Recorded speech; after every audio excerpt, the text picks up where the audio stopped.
All right, so this is session 3 of 4 of City of Mist, a huge non-indexed, wonderful RPG that is PbtA based with some changes in terms of like the Mistborn role-playing game and like Lady Blackbird, the choosing of tags to build up the values for roles and then making roles based on that.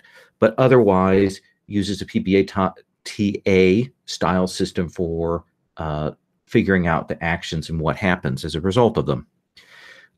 This is a noir superhero game in which our characters are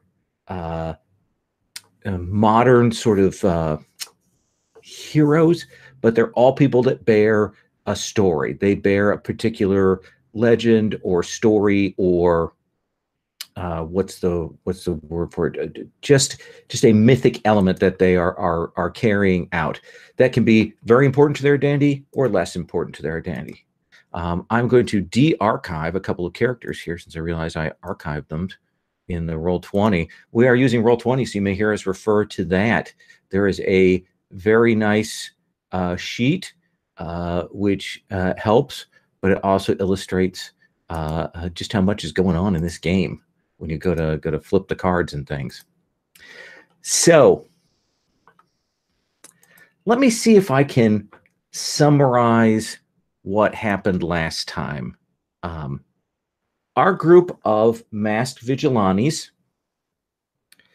were following up on a set of mysterious murders.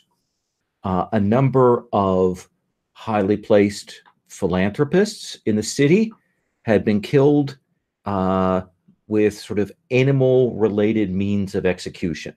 A crow flying into their eye while they were driving, a cat tripping them down the stairs when they don't have a cat. And all of this, that first part of it, led to the vision of a large chicken, which was sort of the ambiguous question at the end of session 1. In session 2, the group began to further explore on this, trying to run down leads.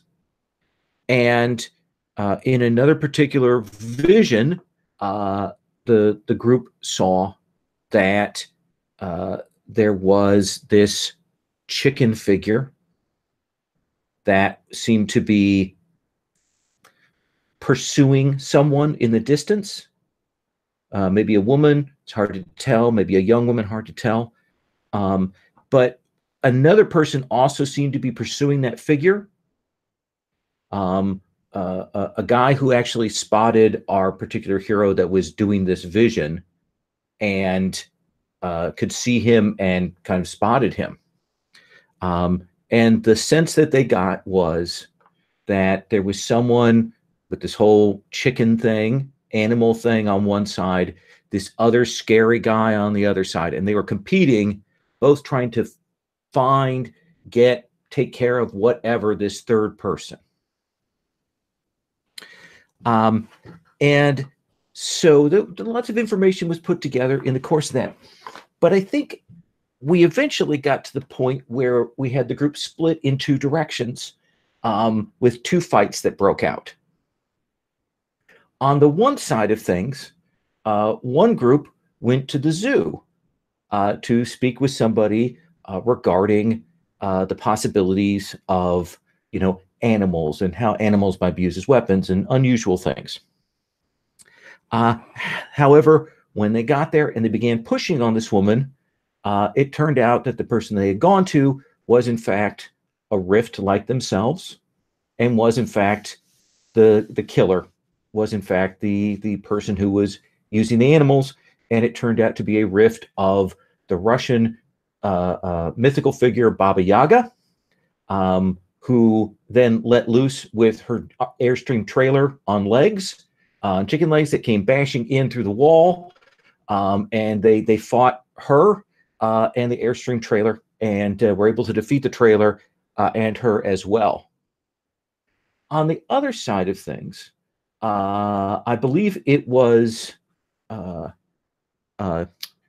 Ghostface, and you had Lestrange, one of the people who isn't here this week, traveling, heading somewhere when you were T-boned by essentially another vehicle, and then you were attacked, and you were attacked by what appeared to be a couple of trolls, like low-level rift people, as well as this scary guy who turned out to be another Russian mythical figure called Koshi the Deathless.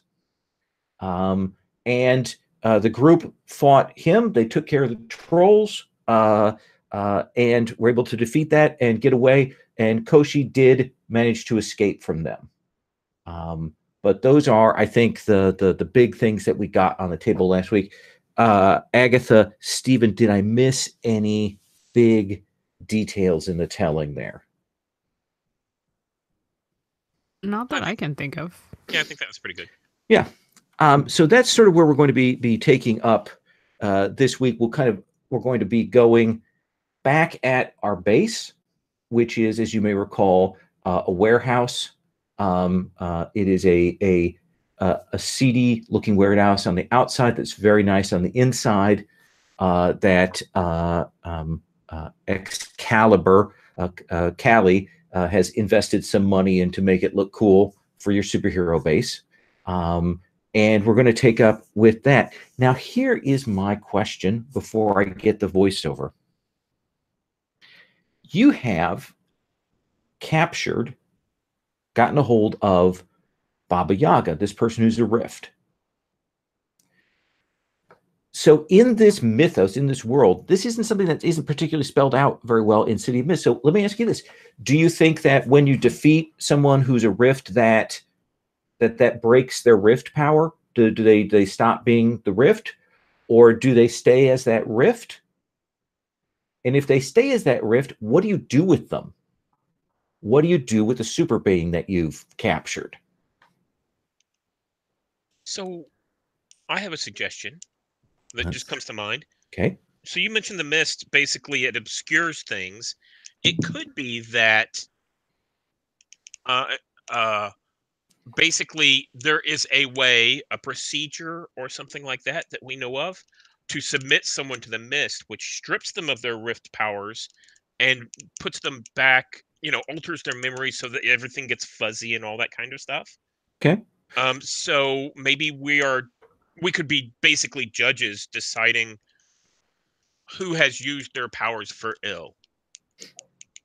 Well, you are vigilantes, so that certainly makes a certain amount of sense. Agatha, what do you think about that?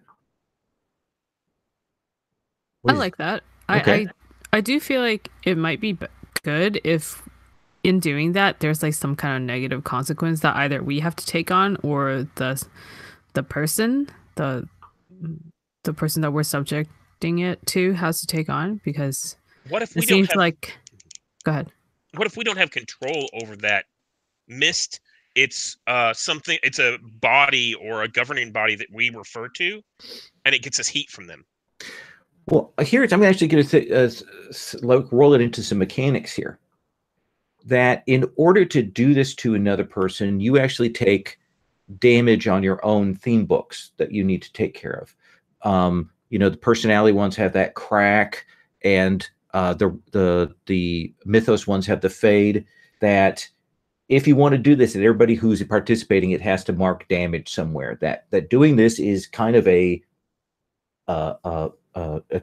violation of your own sort of identity as stories. Does that seem fair?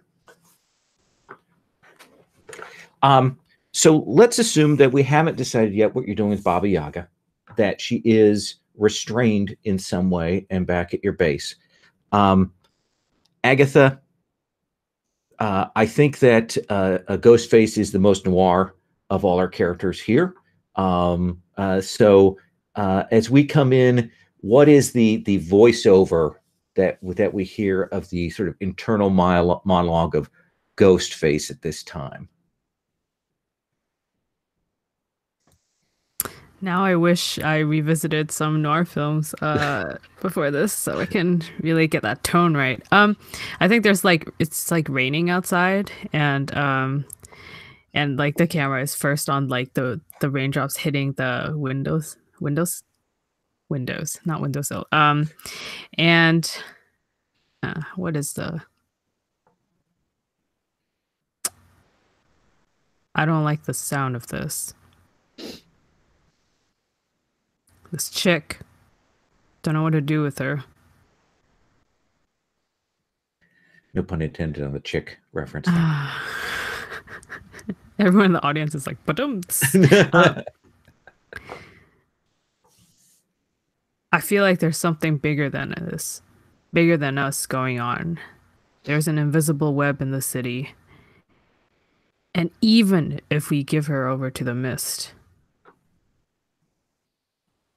there's something else going on. And I don't like the feel of it. And we cut to, let me ask you this, Chris, how do you think, what is the procedure for holding a supervillain effectively? What do you think that looks like? Is it magical? Is it physical? What do you think that is? I think it has to be a little bit of both. And it depends, I think it would depend on the particular story. Like if Baba Yaga, for instance, if you basically take away her mortar and pestle, she can't fly away. If you shut down the chicken leg house, she has nowhere to hide. You're basically shutting down her story-based avenues of escape. And it can be the same thing with others. Like with Kosha, I think you have to shut him down completely. You'd have to find wherever it is he's hidden his soul. That sort of thing. So maybe in the case of Baba Yaga here, you've got her in some sort of like cell, and you've taken away any of her magical accoutrements, anything that she could use as a focus that would be part of her magical things. Does that seem fair? I think so. Okay.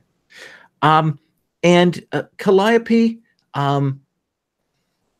there's a lot of collateral damage last time. Like they lost a vehicle.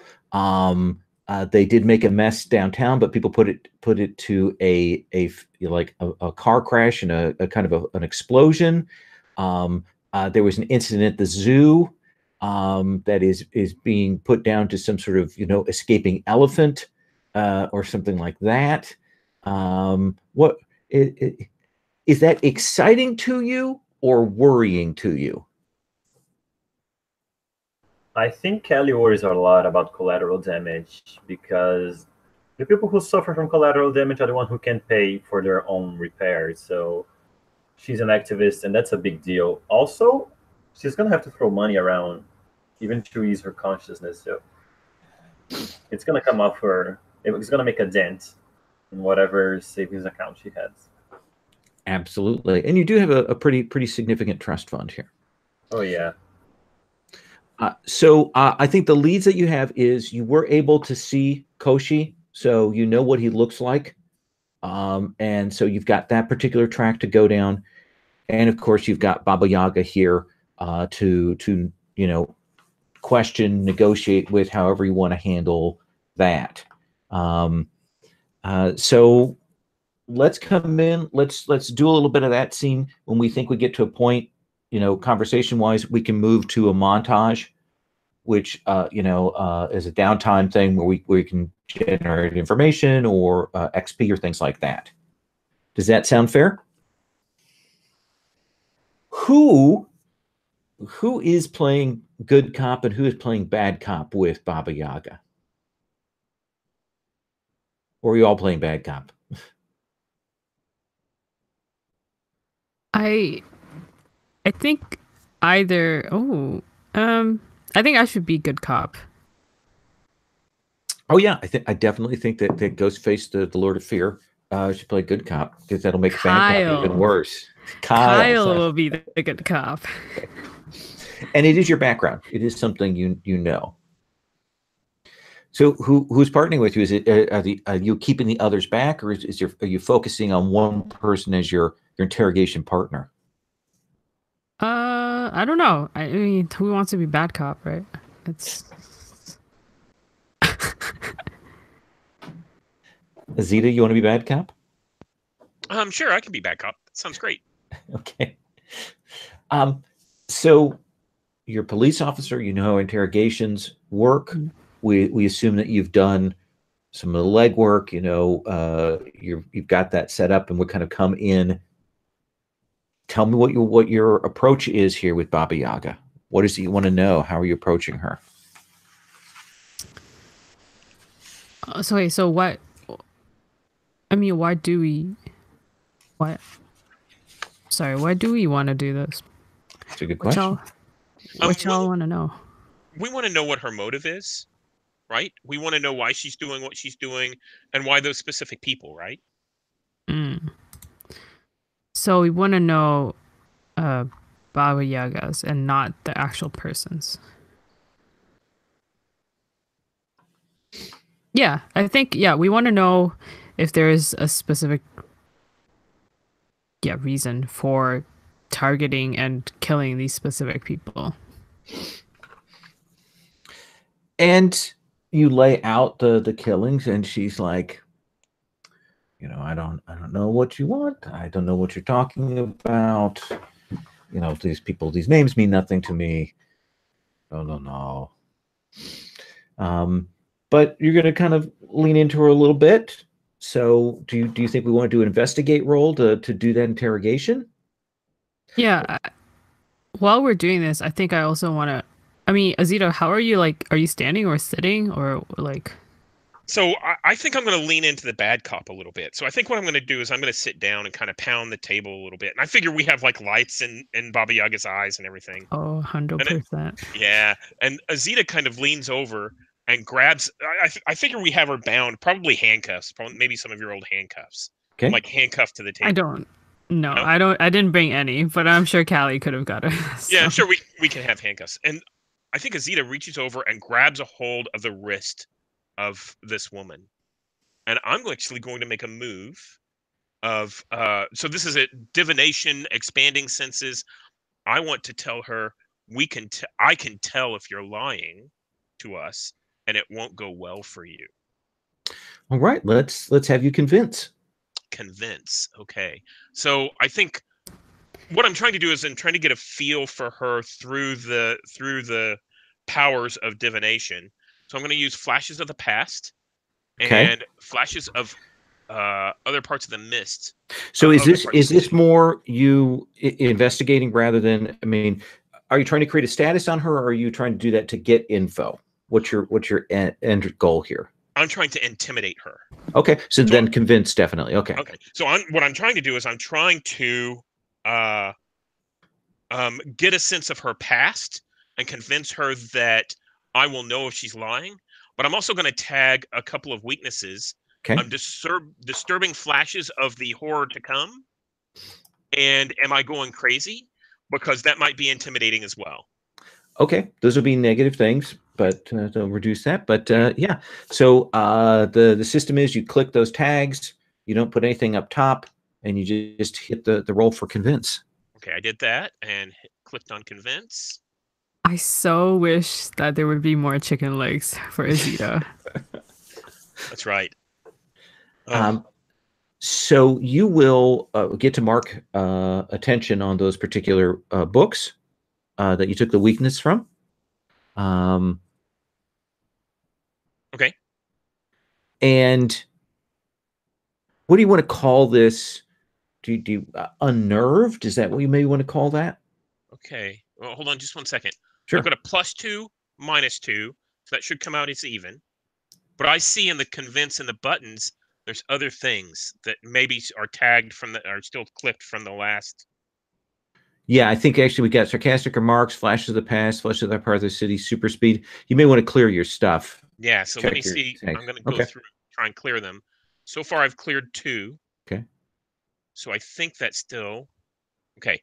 I cleared 3, so I think that makes my result a 6. Okay. Yes.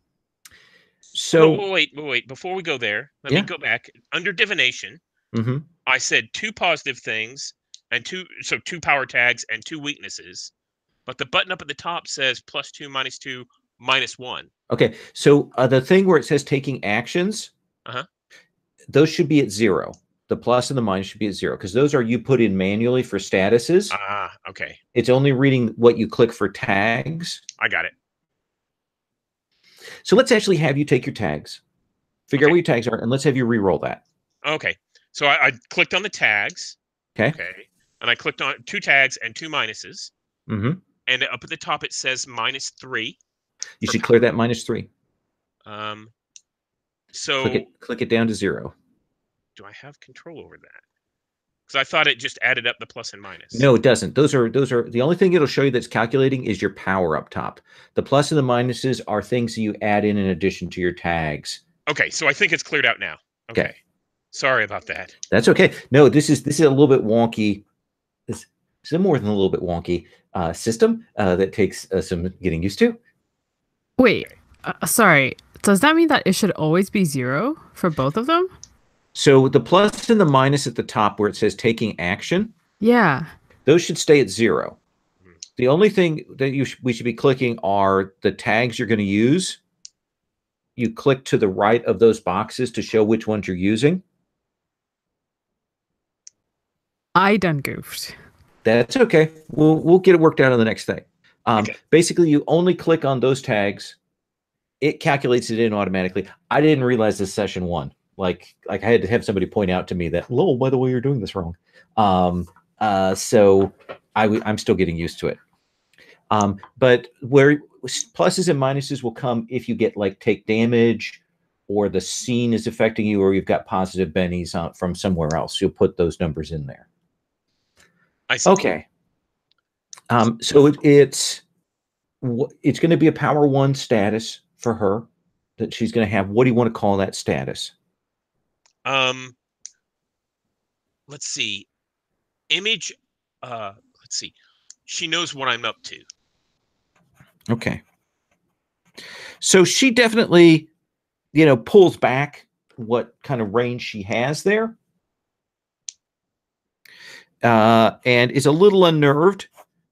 Maybe is buying into it a little bit, but she's definitely not. She's not opening up, at least to you in that. Mm-hmm. Kind of get out of my head kind of thing. Yeah. So, Ghostface, tell me, you wanna hit her with some cross-examination? Yeah, I think.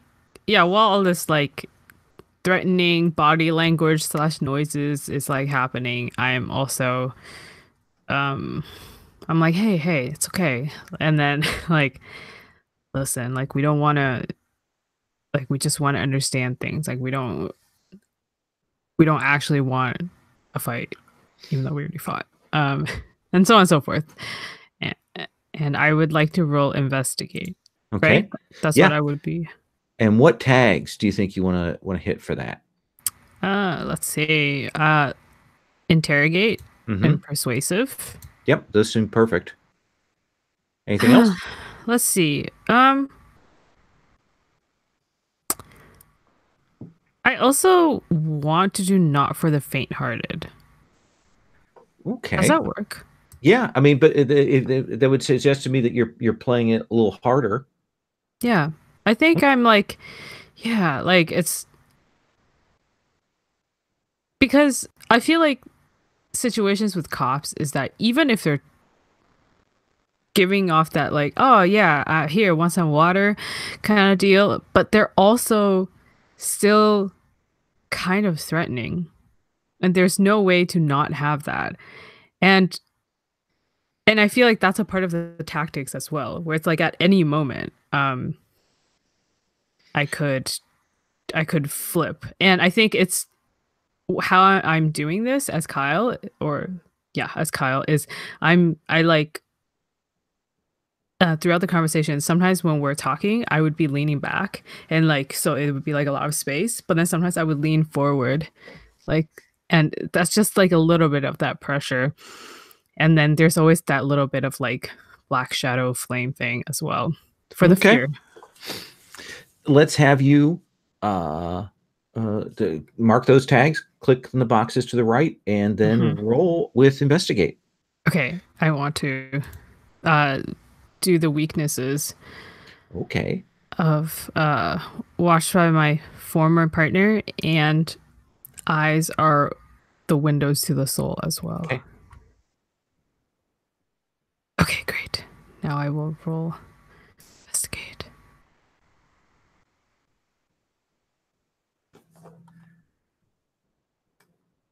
So that's pretty good. That's still an 8. So you're going to get one question you get to ask. What question is that? What is the reason behind her seeking out these people and killing them?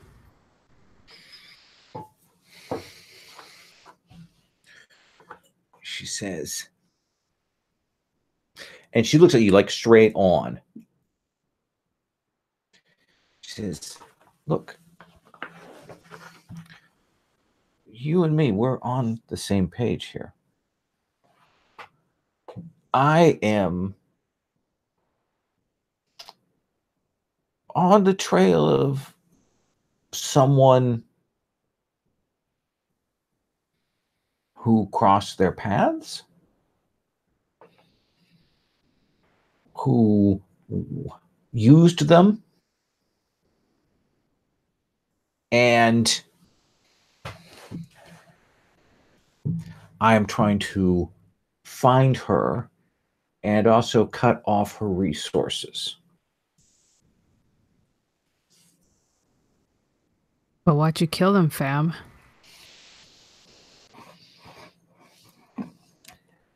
Old habits.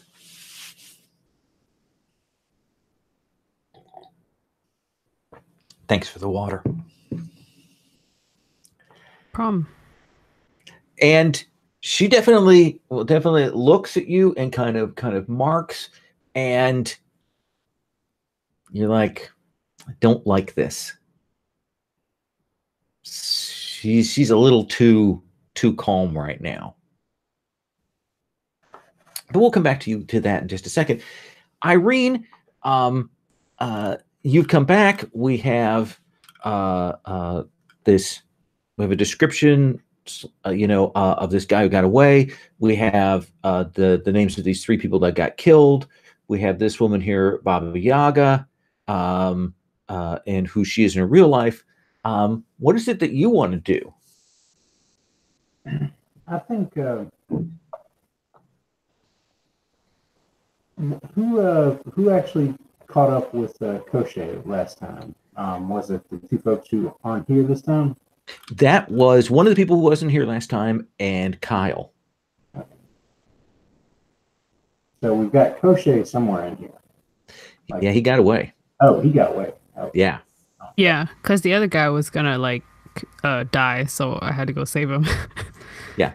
So like Declan Lestrange, the person who's not here, he's recovering over in whatever passes for your sort of first aid thing, because he got messed up quite badly. Okay. I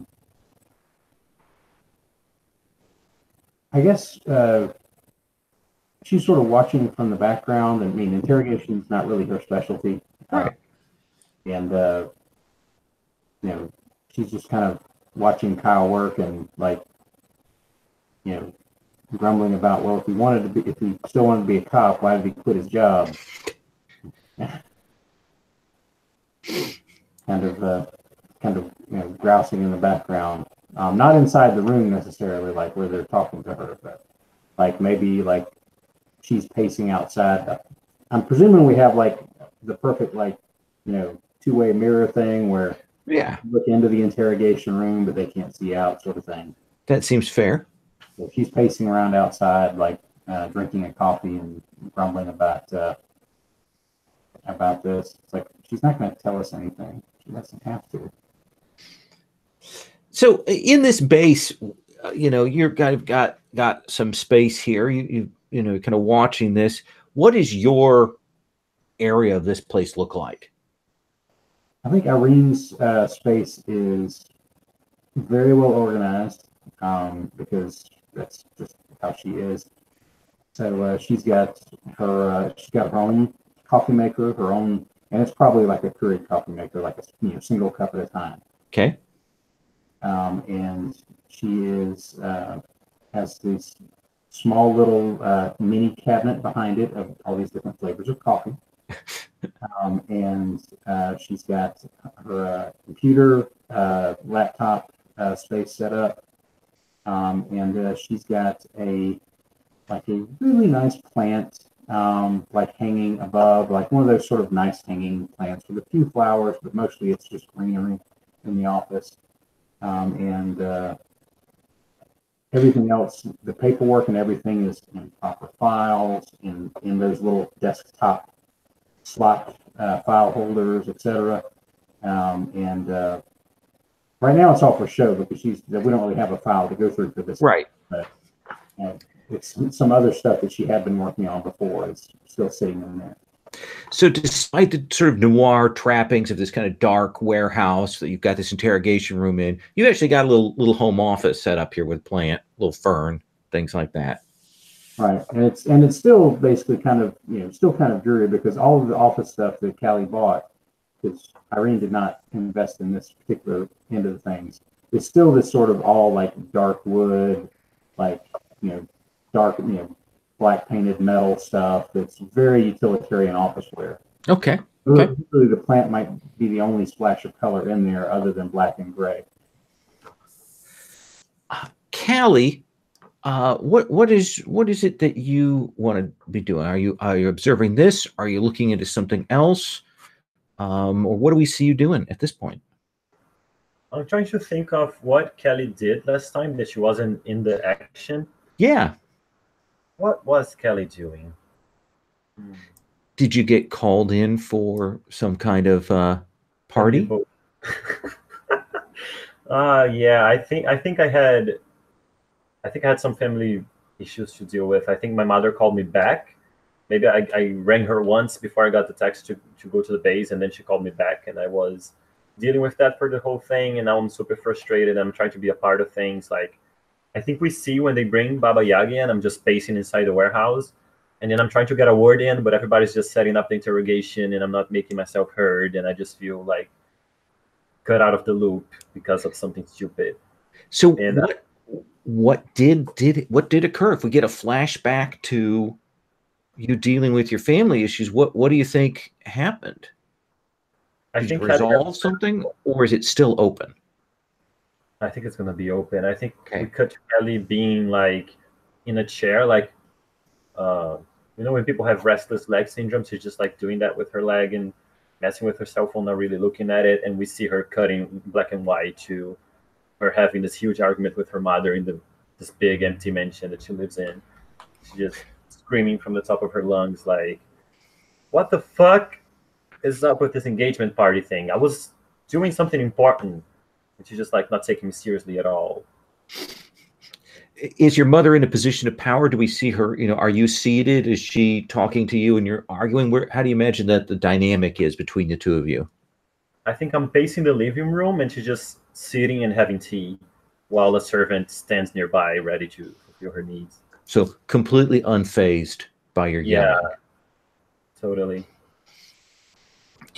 That one where you go through and you burn through all of your arguments and things like that, and at the end she goes, "Are you finished?" I'm so mad. I think I'm just like clutching my fists and I'm shaking with anger and just looking at her. Oh, the tea sip. What does your bracelet look like again? It's just a really old-fashioned bracelet, a really pretty gold and silver one. Yeah, so the problem, you that is that frustration here. You got this ultimate weapon on your wrist. And your mother, she's making you angry there. Oh, she is. I think we can see the bracelet like vibrating, trying to shapeshift into something. I hold my wrist behind my back. Okay. So what I would like to do now is, rather than necessarily going through the full interrogation of Baba Yaga, we can do this as the montage downtime, because that allows you to do a number of different things and you can generate clues or repair things or so on. So let me talk about what that means. When we do the downtime, you have a few options. In fact, I can click on that in this thing, so it pops up in the chat here. So you can give attention to one of your logos themes. Mark experience on that, like, and you also get to generate a clue based on that. That's a little bit different than the book has it, but essentially what that is you calling on whatever that logos theme is to help you find information. You can also do that with your mythos theme, like you're utilizing your mythos powers, you're exploring it, mark attention on that, and get a question based on that. You can work the case. If you just say, hey, I'm hitting the streets and working the case, tell us how you're doing it, and you'll get 3 clues. You get to ask 3 questions. Or you can get ready for the next activity. Essentially, if you want to put some plans into place, and that allows you to generate some juice, because we couldn't call it hold. We generate some juice that you can spend later to create effects in a scene. And then lastly, if you've got negative statuses on you, like damage or things like that, you can also take downtime to clear those. If you've burnt one of your tags, you can take an option to clear that. So what do you want to do, Azita? So I think out of that last fight, I was the one who kind of got punished the most. So I got some damage and stuff. Okay. I think I want to recover from that. And what status, what level is that status at? I think it's at 2.5. Okay. Because one of the things for 3 is ticked. Okay. So you should be, so it technically is at 2. And standard first aid will allow you to recover up to 2 levels of ticks. Okay. If it were more than that, we might look at if anybody had healing powers or things like that to increase that. But yeah, what did that wound look like? So this was I got kicked by the giant bird leg, and then at some point I was kind of blurred out of phase. And I think what this looks like is Azita, kind of goes off to the corner of the warehouse while everybody's, interrogating and looking up stuff. And, she smokes a cigarette, gets done, tosses it out in the middle of the floor, and then lays down to kind of take a nap. She's like, I'm tired, I'm going to rest up. But I think, her sleep's very disturbed. And you see her tossing and turning, and then she kind of screams herself awake. And I think she walks over to her desk and opens up a drawer, takes out a bottle of pills, pops a pill, downs it with some booze, and then goes back to the cot and is zonked out. Okay. Yeah. Is that a legal prescription? For somebody. For somebody. Okay, fair enough. Yeah, and you can clear those wound status and just essentially remove that status. Ghostface, what do you want to do? What I actually want to do is explore my mythos. Okay. Yeah. Let's see. I don't know if I want to explore the aura of fear or from the shadows, because I have 2 attention marked for both. So I want to like level it up. But I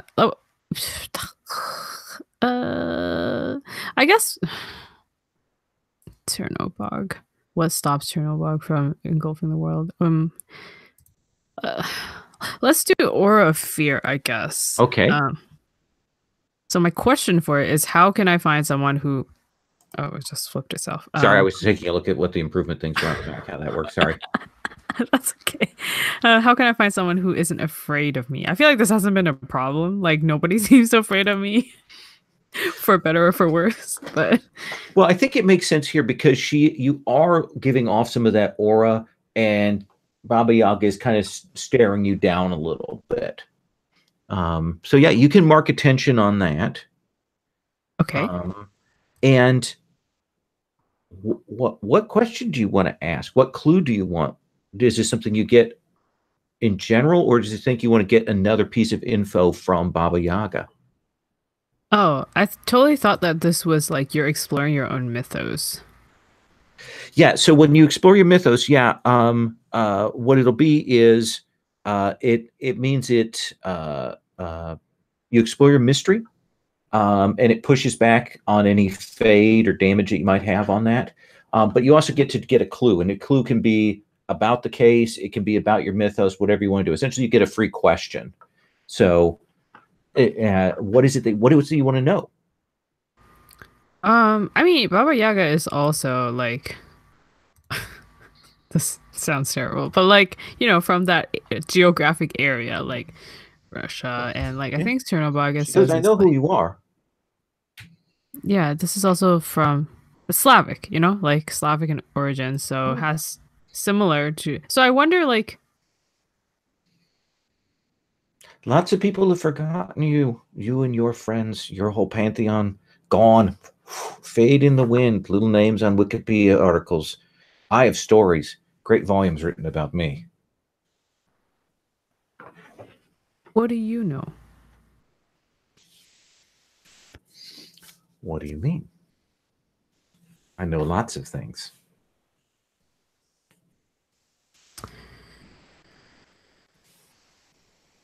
Are you afraid?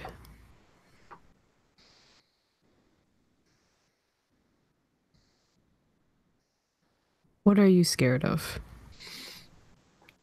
She says, I used to be afraid. I used to be like you, caught between, halfway, partially your story, partially your life. And then I gave up on the life. The zoo thing, that's just cover. I'm Baba Yaga now. And I can't tell you how freeing that is. How much better it is to let go of all of those mortal concerns. You've got so much baggage. You should just let that go. That's what I know. You could be so much more than you are right now. So now you are Baba Yaga. I am. But is Baba Yaga you? That suggests that there's a you left besides Baba Yaga, and I think she's dead. I'm not afraid. If there were me left, her left, she might be afraid, but no. You can do what you want to me. I'll be back.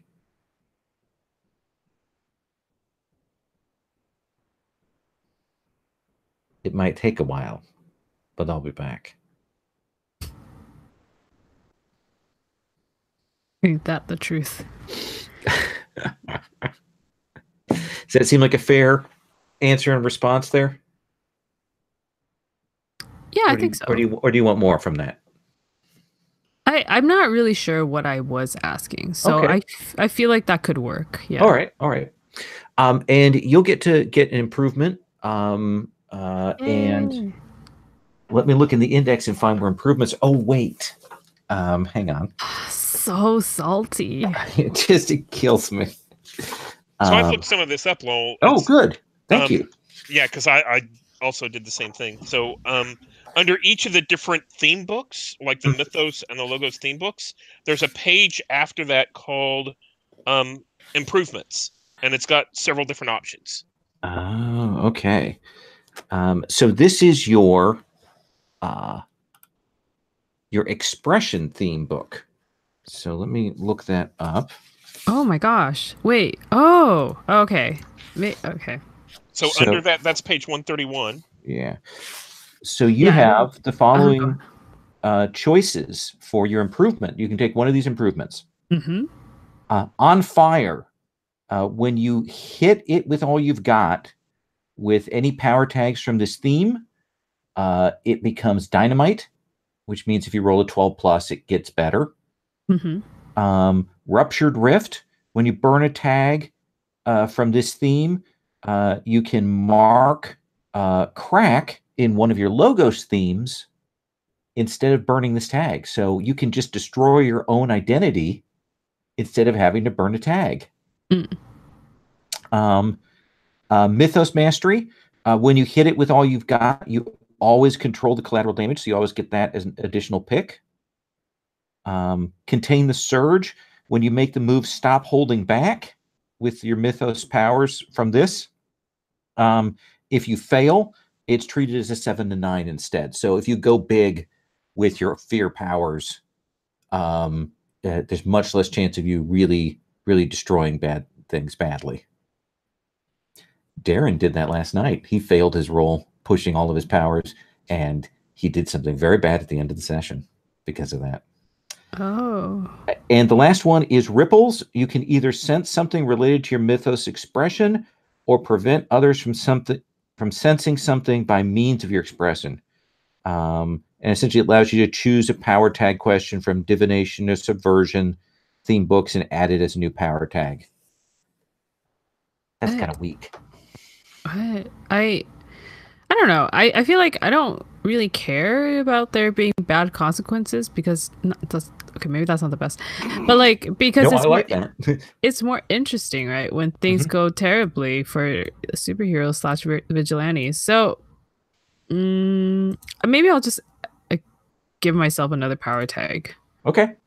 Yeah, because that's what I did because I also my former police detective also leveled up, I guess. Okay. Yeah. And I just gave myself another power tag. Sure. That is the easy way to do that. Great. So Lowell? Yes. So I leveled up under Divination. Mm-hmm. And can I talk about that, or do you want to go through the others? No, let's tell us what you picked. Okay. So under mine, the last thing was pick an option from Bastion or something, maybe Expression. And I think what I'd like to pick as a power tag is under Bastion called it's something about possessing others' bodies. Okay. Yeah. So I think what happens is at some point we're going to see Azita basically try to reach out, using these weirdo powers and actually step out of her body and into someone else's. Okay. Yeah. So I'm going to add that as a power tag. That seems fair. Fantastic. Tell me, Irene, what do you want to do with your downtime?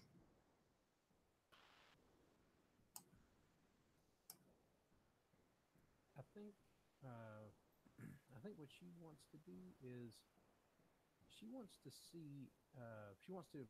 I guess the tag is she wants to. Wow, Chris, I can barely hear you. Okay. I put on the headset to try and facilitate. Weird. That. Okay. Is that better or worse? No. Let me see if I can boost you in the control room here. Try again. Hello? Wow. No, there's clearly something on your end with the mic. Right. Okay, I'll see if I can adjust that. See if you want to skip me for a minute, and I'll try to adjust that now. Oh, there we go. That's a little bit better. Okay.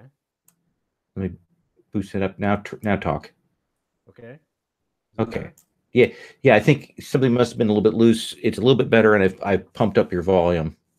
Okay. Pumped up the jam, as it were, on your thing there. So what is it that you want to do for your downtime? I think Irene's going to explore her mythos. Okay. Because she wants to see if the mystery of to her Fury mythos is what terrible wrong am I here to avenge?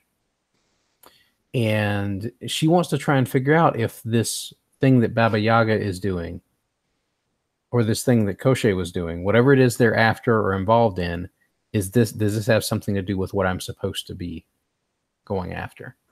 Oh, interesting. So go ahead and mark attention on that. And is this maybe you meditating on something? Is that how we might see it? What do you imagine that is? Well, I think because she only has a limited ability, a limited part of the Fury's abilities unlocked. I mean, she's just the inexorable sledgehammer right now. She doesn't have the divination or anything like that as a part of what she can do yet. So I think she's going to go, and she wants to go in after maybe Ghostface is taking a break or something like that. Kyle has left that room. She wants to go in there and talk to the Baba Yaga. See if maybe a physical presence with the Baba Yaga can set something off.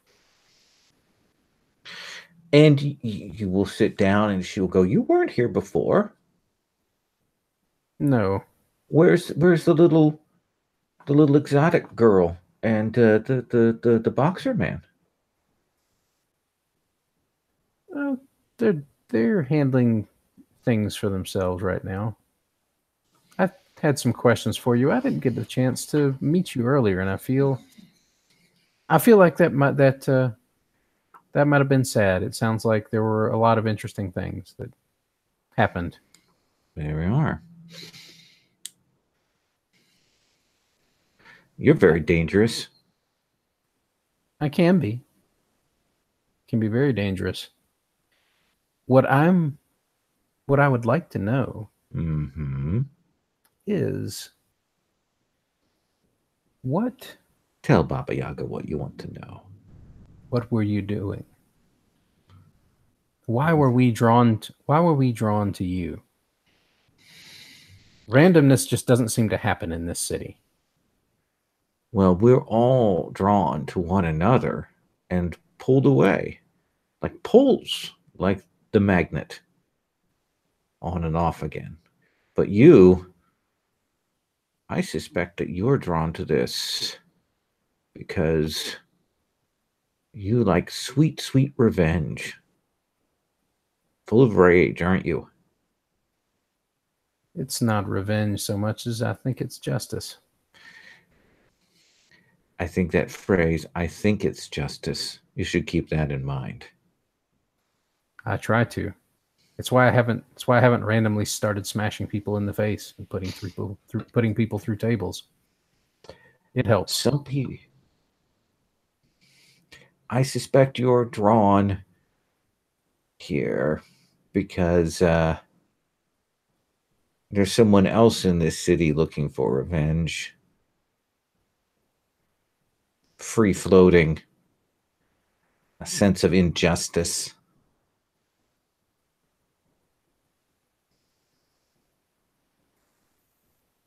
Is their revenge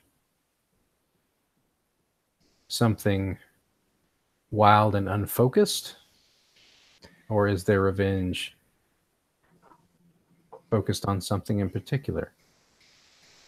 Is this the person you said you were looking for? Now I think I probably said too much. That's probably all I'm going to say on that topic. You'll know when you meet her. Oh, well, that's a little something. Yeah. Sounds like that will be an interesting meeting. Oh, I have no doubt of that. I'm done talking to you. By the way, I'm sorry I missed the chicken house. That sounded particularly fun. It took a lot of work. I do really love Airstreams, and then Irene steps out. Beautiful mirrored finishes, like a big silver hot dog. So Calliope, what do you want to do for your downtime? Okay, so two things. I think I made a hard choice when I just gave up and stopped talking back to my mother. Because one of my thingies is that I will make myself heard, and I just shut up. Yeah. In favor of preserving my family, which is another thing. So I just did I cracked the poor little rich girl part, and I gave attention to the wealthy broken family part. And I'm going to give more attention to it right now because I'm leaving my Gossip Girl fantasy inside the City of Mist campaign. And I want to hear what my mother has to say after she puts down that teacup. So I'm giving attention to a wealthy broken family. Okay. And she will say to you, "We have many duties as burning hams." This is not the 12th century, Mom. No. It is the 21st century, and things run on money. And if you wish that flow, that tap to keep open for you, you will do what your mother asks you to do. Oh my God, Kelly is so upset. She's like clutching her bracelet. She wants to snap so bad. There is a reception for an exhibition at the museum. It is the event of the season, and you will be dressed, and you will attend, and you will introduce yourself politely to the people I tell you to introduce yourself politely to. And if you do that, then you can run along and slum it and play at whatever you wish to do. But you'll do this. She did not just say slumming to me. Yep. Oh my God. Oh, this is gonna hurt. I think we can see like this liquid metal slipping between her fingers behind her back, like Excalibur trying to make something happen. She just takes a deep breath and she's like, okay, I can do that. I've done that before. What is the deal with the engagement party? Is it the same function? Oh no, I think you got a misunderstanding. The engagement party is for your sister. I don't know what we're going to do with you. So you don't have to worry about that. Oh, okay. My sister got engaged and nobody told me? You say that like you've been around and like you've ever cared about these things. I'm the only one who lives in this fucking house.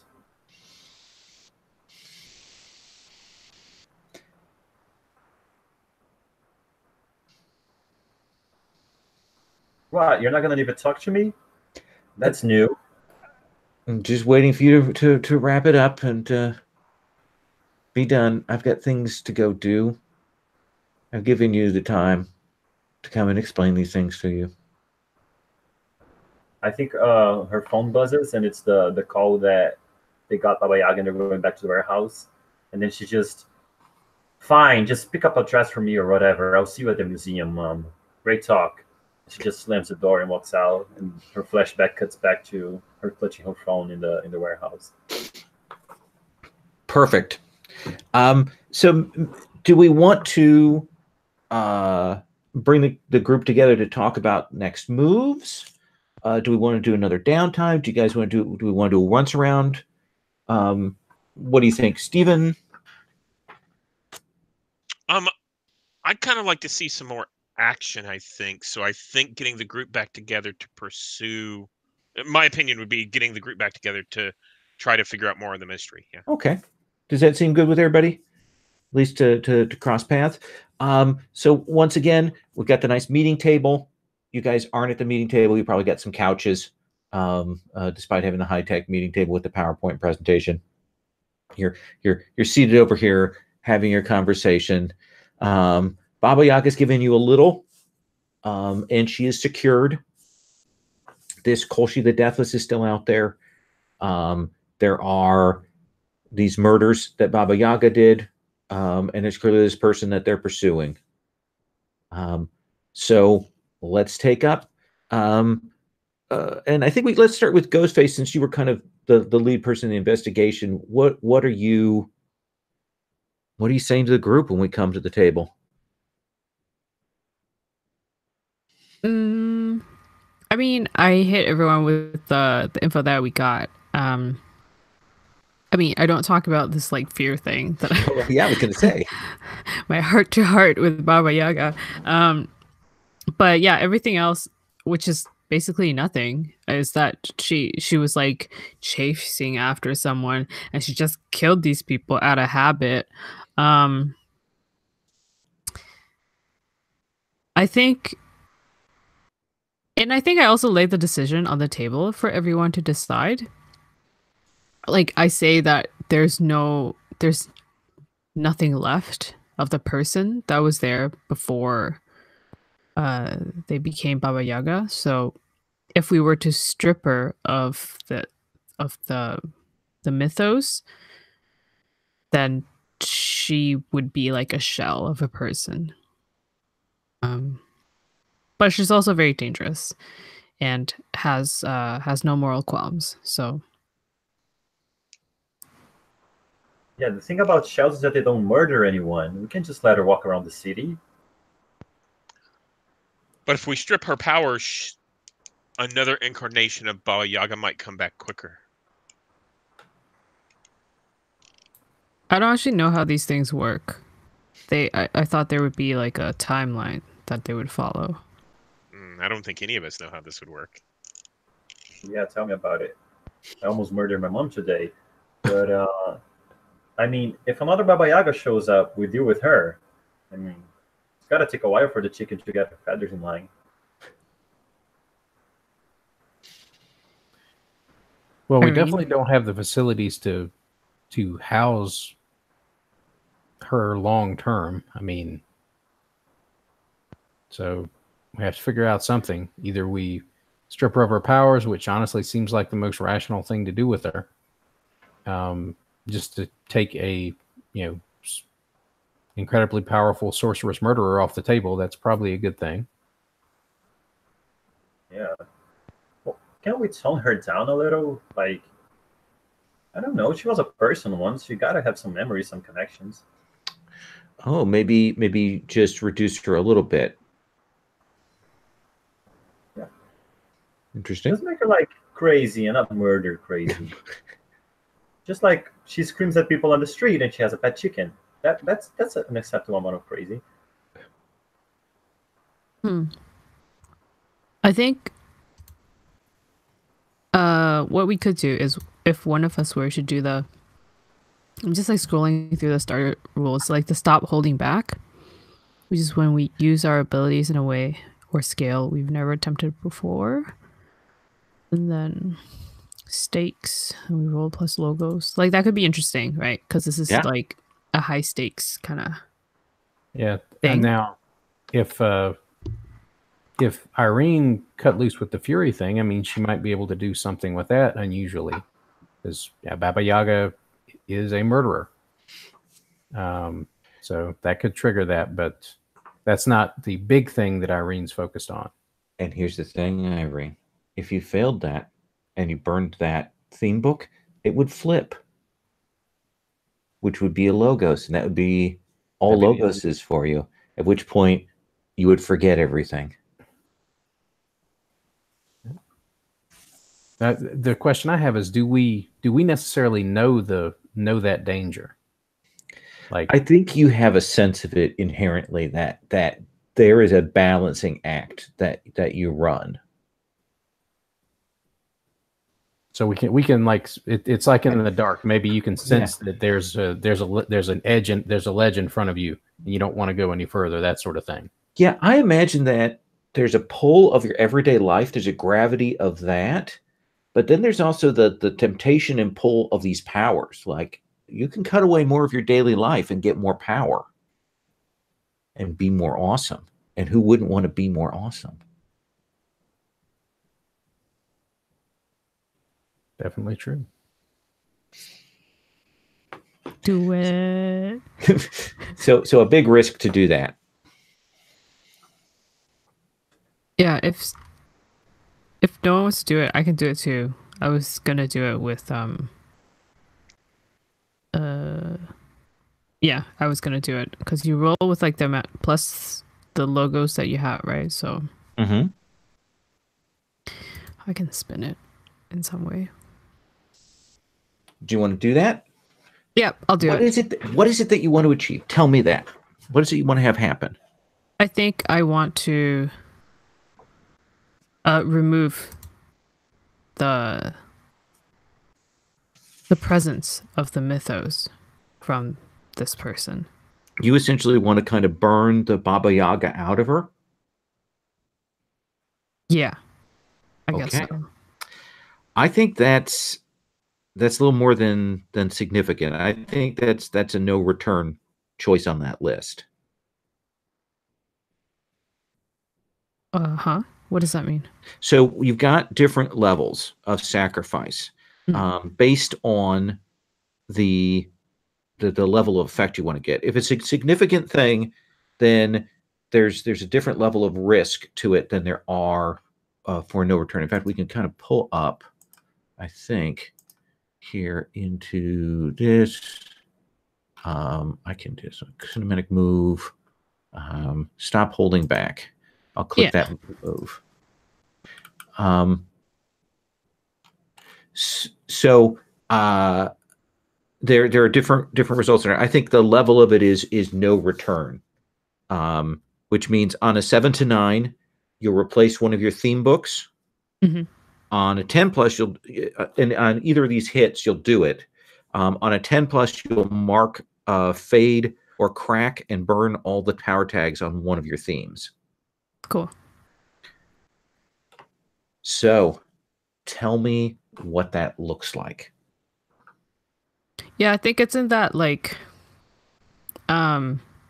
purposefully water damaged room again. Okay. Where Baba Yaga is being held. And I think I go there and I sit in front of her.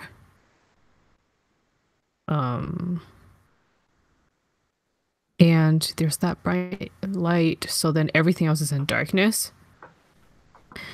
And it's just that all of the darkness, they start like lifting from the ground, and they're like waving like flames. And then they're like looking at her feet until they keep getting higher and higher. And I think at one point or another, she's pulling back on that chain. She's starting to sense that what you're doing is we're not playing around anymore. Yeah. And like I think I'm sitting there like this, with my chin on my hands. Chernobog, look, we're in the same. You said it yourself. We're in the same pantheon. You don't have to do this. Just you and me, brothers, sisters. Those other people, they don't know anything. They don't know the hardship of the winter like we do. My eyes have always been dark, but now it looks like the pupils have dilated to the point, and then they've taken over the whites of my eyes as well. And so like shark eyes. Yeah, like just like sharks. And I think like it's like the darkness, it just like swells, and then like there's only darkness in this room. Perfect. Why don't you click on stop holding back? Okay. I don't need to do any tags or anything. No, right? No, it's going to calculate it itself. Okay. Oh, there we go.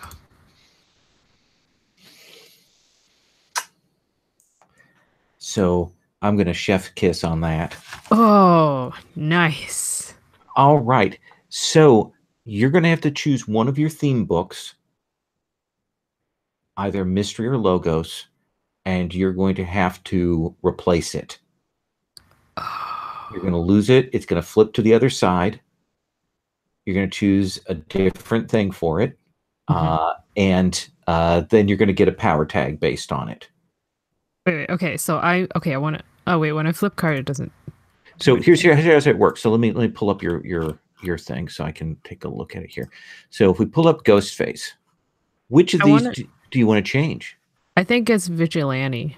Okay. I'm definitely losing one of my logos because, I'm losing my humanity. So you see that little mask there?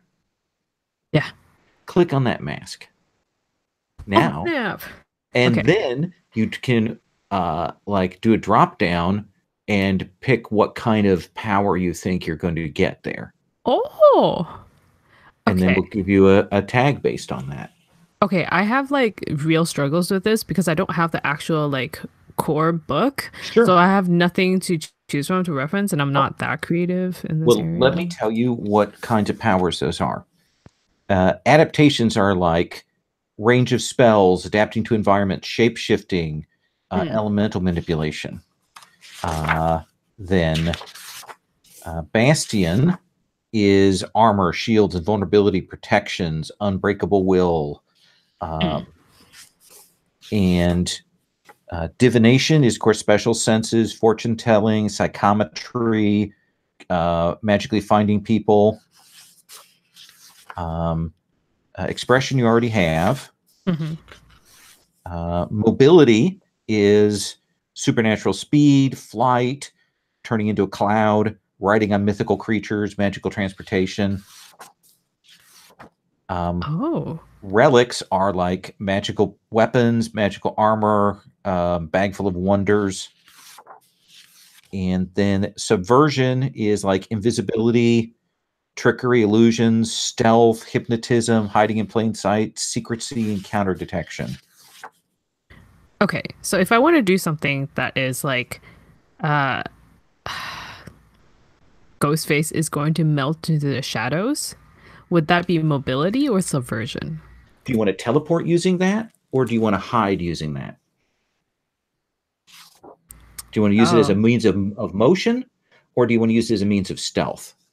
I think probably means of motion. Okay, then that would be mobility. Okay, that makes sense. Yeah, and we'll come up with a tag. What do you want to call that? Like shadow movement? Emerge from shadows. Ha. Huh. Okay. Sure. Or one with one.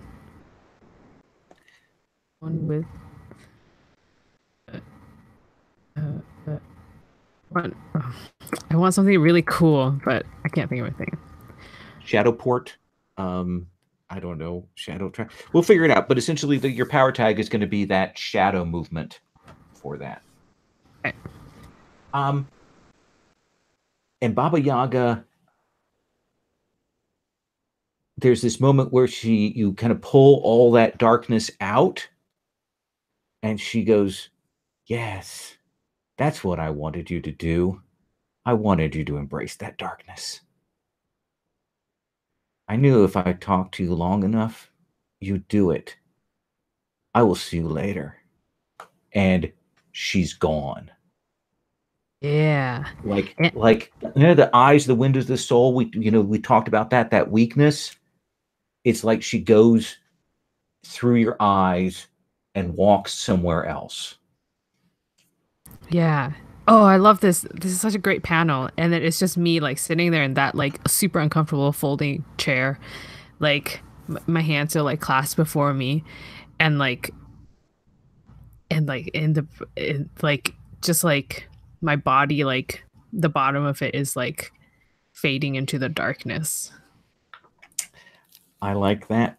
So here's what we're going to do is we're going to take our break now. And then when I come back, I want to check in with Irene, Azita, and Calliope and see what you guys are up to in case you also want to embrace the darkness and maybe murder your mother or something like that. We can go down that road. We'll see. So let's take about 6 minutes and we'll be back.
And by the way, Lowell, it turns out you were right. I have those little player handbook and GM handbook versions of this. There's still no index. No. The chapter headings are a little more specific, so you can find a lot of stuff by that, but you still got to dig for it. There's enough stuff in the sidebars that in little things that are buried that are kind of important details that make it a challenge for me. So I will say I'm really glad to have done that scene because it was a really interesting. The whole idea of the logos and the mystery in this is one of the very interesting pieces in this game. So I'm really happy to see that on screen and to see something work with that. Let me ask you this, Agatha. So you also take a weakness tag. So what happens when you push that you go too far or too fast? Oh, too far or too fast. I think I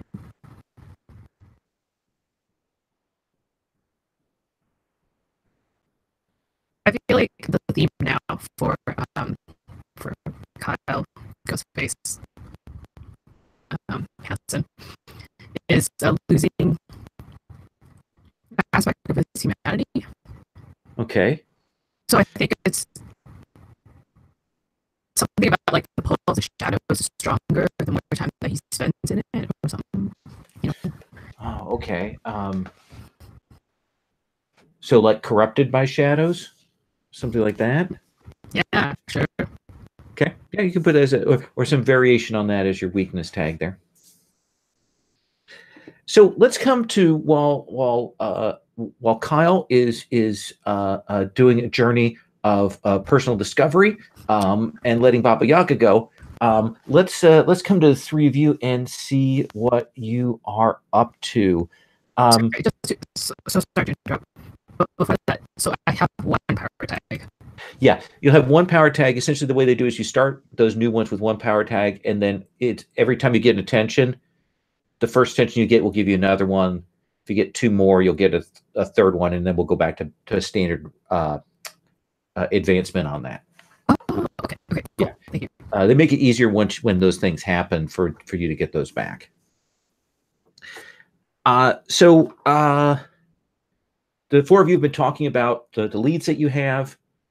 Koshi, these people that were murdered, Baba Yaga, this person being followed, that they're trying to track down. How do you three want to approach that?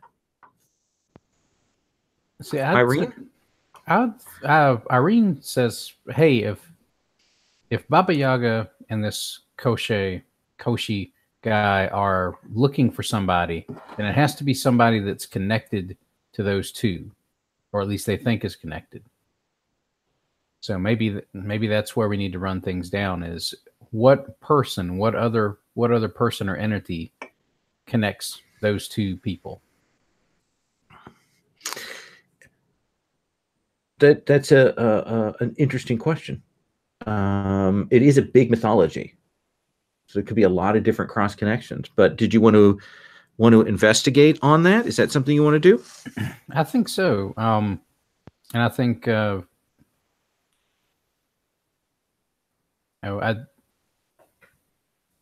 I'm going to tell you this. This is one of those times when you're, rather than sort of doing a standard investigation, hitting the streets kind of thing, you're actually kind of exploring the mythic side. So you're actually going to roll with your mythos for the investigation roll on that.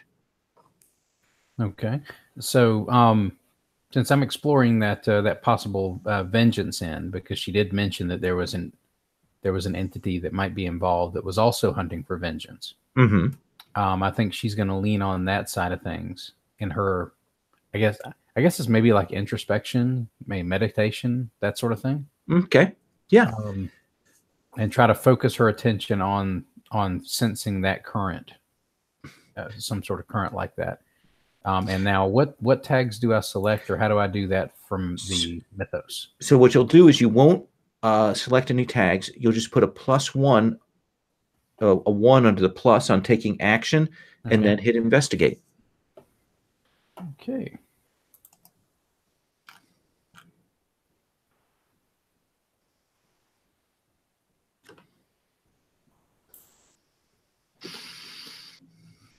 No. That did not go well. That is very, very true here. Roll20 continues to be a brutal, brutal randomizer. It is.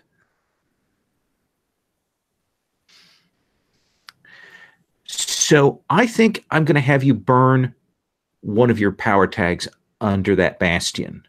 I think I want you to burn Rage of the Just. I think that's appropriate. Oh. Because I do think this is not something that you've had to deal with before, not something you've done. And it is, you go, okay, she's mentioned that this person also seeks revenge. So maybe if I meditate on that, and you do, what does it feel like when that starts to overwhelm you? I think what happens, and since I'm there in the place they might see this, is the effect is like Irene's skin tone is normally, a little bit pale. She's she is a redhead, not like tons of freckles, but it's there, and that sort of basic paleness is there. And you start to see her like get this unhealthy blush, like almost feverish look to her, especially around the face and neck. And there's almost like this sort of like almost, I don't want to say steam, but like a sort of a field of what looks like it could be heat shimmer or something like that. Yeah. And let's say she was sitting down on at one of the like little small, next to one of the little small tables, and her hand was resting on the arm of the chair, and you just see her grip tighten and tighten and tighten to the point where the arm of that chair breaks off, and her muscles just continue to contract and pull it up and like smash the table aside. And it hurts her hand too, because she's not invulnerable. So like it looks like part of it went through her hand and arm when it broke off. And she's still in that fugue state, but that's now that muscle and bone and everything in her arm that were messed up are now healing around that chunk of chair arm. Oh. And I think that the pain will finally reach you to break you out of that trance. And you probably take it better than most people because you've been a stunt woman. So I assume that you have had injuries worse than this, right? Almost certainly, at least once. And broken bones are nothing new to somebody who does stunts for a living. And I'm sure she's been through worse than this since she was touched by the Fury, because that's how that power works: is things break, things still hurt, but they get better. All right, Calliope, what are you up to? That's a very good question. I don't know. I would love to get some one-on-one with one of the other characters, so I just don't. Well, then let's since it's almost like the two youngest people are kind of left alone by the two quote unquote adults. Let's do the scene with you and Azita right now. Sure.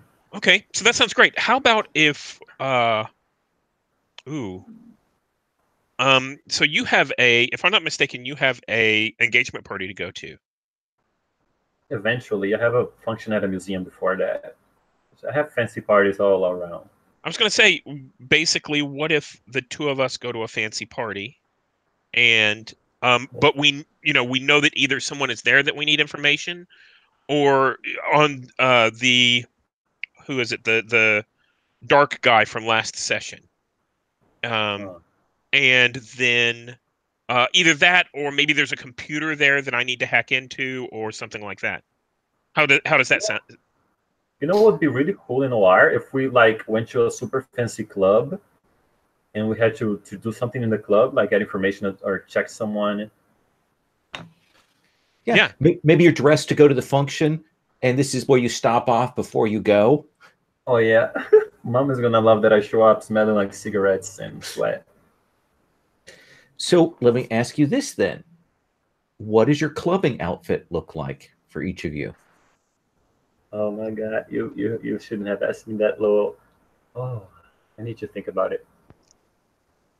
Stephen, how would Azita dress to go to both a club and a fancy function? So Azita doesn't go to fancy functions. Yeah.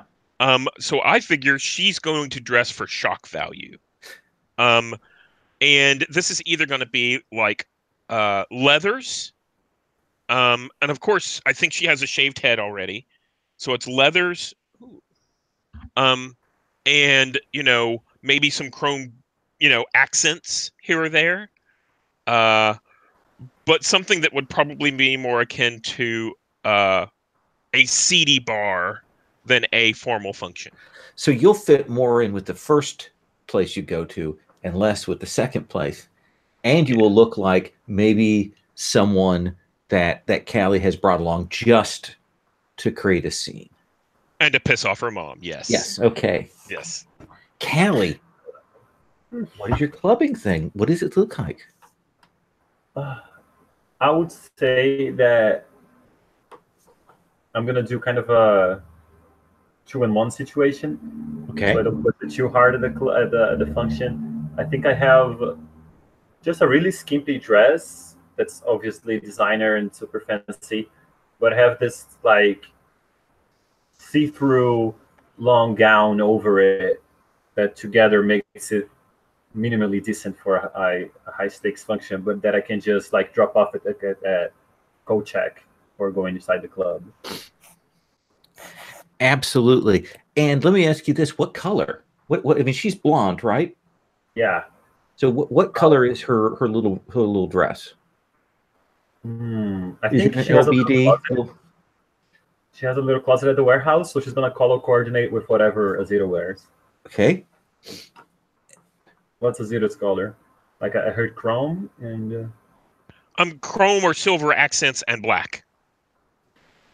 I'm going golden red then. Okay. Golden red, that's a good contrast. Kind of looks superhero colors there. Got that nice going on. So, we will see you arrive at this seedy club that has the sort of the borderline for the mythic stuff. It's a place called Charybdis. It's a Greek a place that's run. You have to walk down into it. You have to pass through these two rocks that are sort of formed the entryway, and it's got all the place is just vibrating when you go in there. Everything is doing that shaking. A big dance floor in the center. They've got the DJ upside bars. It is packed. Of people that are your peers, some here that are slumming, and then kind of a whole seedy underworld feel to it here. Everything is dimly lit. What is the most striking piece of decoration here in Charybdis and Sita? I think over the bar they have something that looks sort of like it belongs in a church more than a bar. Okay. It's very Gothic looking. It's statuettes and maybe some angel wings to form the bar behind the bar itself. Okay. So a real weird sort of, we've got this sort of weird Christianity motif in with this Greek here. Besides the bar, the dance floor, the DJ, what's the other sort of feature of Charybdis, Callie? I would say they have this really fancy balcony with Greek columns holding it up, where the VIPs can look down on other people. Yeah, Mount Olympus up there. Yeah, the balcony. They have a fog machine to make the clouds. Yeah. So the sort of the move that's going on here is you two are doing an investigate move and kind of hitting the streets here to get info. Does that seem like what's happening? So who wants to make that roll? And who wants to support them? And the way you can support someone is somebody does a change the game to say how they're setting the person up, and then the other person can do the investigation and they can pass on that juice as a Benny there. So I'm gonna set Azita up. I'm not really good with investigation per se. Okay. So tell me, how are you working the crowd, talking to people, spending money? What is it that you're doing to help Azita find someone and be able to get info? I think I immediately make an impression when I walk in the club because I know people. So Okay. like some people, I get some nods, I get some looks, I get some gossip going. Like I say hi to exactly the right person, and people, oh, who's that? So And, what power tags are going to represent that, you think?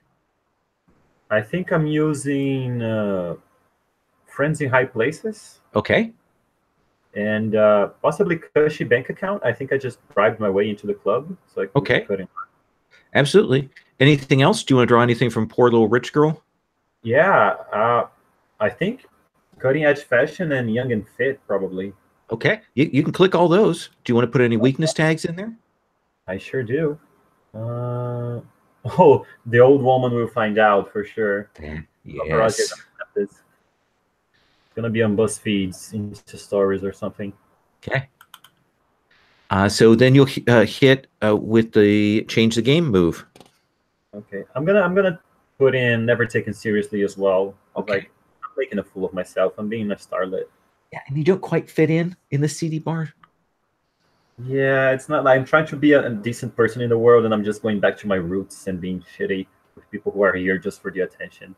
Let's see it. Okay, change the game. Where is it? Oh, it's core moves. Okay. Oh, nice. Look at that. Yeah, absolutely. So essentially, that's 2 hold that you can use to boost your companion Azita if she needs it. Nice. Is that before or after the fact? On the fly. Okay. Yeah. And that's by like creating story tags, giving statuses, those kinds of things. So Azita, tell me what it looks like as you go to gather information. So I think that Azita basically is going to play a foil to Callies, walking around, spending money, talking to the right people. I think Azita walks in, finds the wrong people, and makes fun of Callie, like, well, that's my sugar mama, and we've got to go to a function, and it's gonna suck. But you've got to do it to keep the money flowing, and so mean. You're so mean. Yeah, that's right. And I think that she basically talks this up a little bit to the correct people, the wrong people, so that she can get some information about maybe where things are a little bit hinky, maybe where things regarding the guy we saw in the last episode might be active. Specifically, he had a couple of trolls with him, so he had to hire those from somewhere. Absolutely. So, yeah. All right, so that seems like investigate. What are your power tags with that? So I'm going to tag sarcastic remarks, and I'm going to tag free thinker. Okay. And I'm also going to tag tries too hard as a weakness. Sure. Yeah. And then if you want to use that juice, you can put that in the plus thing at the top. Okay. And I'm going to use 1 juice right now. Sure. And see what that's like, and I'm going to investigate. Yep. Okay. Okay. So you're going to get 2 questions. Oh, nice fishnets. Yeah. So what is it that you want to know? I want to know where the guy from last session would be. Like, is he setting up? Is he hiring more people? So is your first question, who is he? My first question is, where is he? Okay. And you'll ask around, and people will say, you kind of give them a general sense of what it is that you're looking for, and they'll say, well, if this guy's a serious hitter, like you're saying, then and he's getting the kind of crew that you're talking about, crew that are a little bit unusual, then he's probably down in the fifth circle. That's one of those places that people like that go to get help, to get temp workers, essentially. And the fifth circle is kind of an area of town. No, it's an actual place. There are some people in town that are fixers. They arrange people. They put people together. If you want, you go. It's down at the docks area. There's a place there.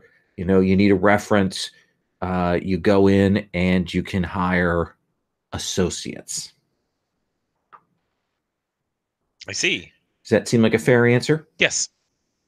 What is your second question? I think my second question is going to be, who do these people know him as? So we've seen a little bit of his action and had it reported to us, but we don't know what he appears to normals. And you kind of ask around, and they'll have a little bit of description, and somebody will say, "Oh shit, you guys crossed the debtor."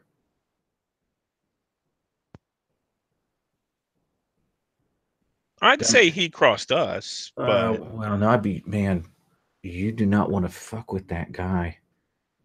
His name's Red Will.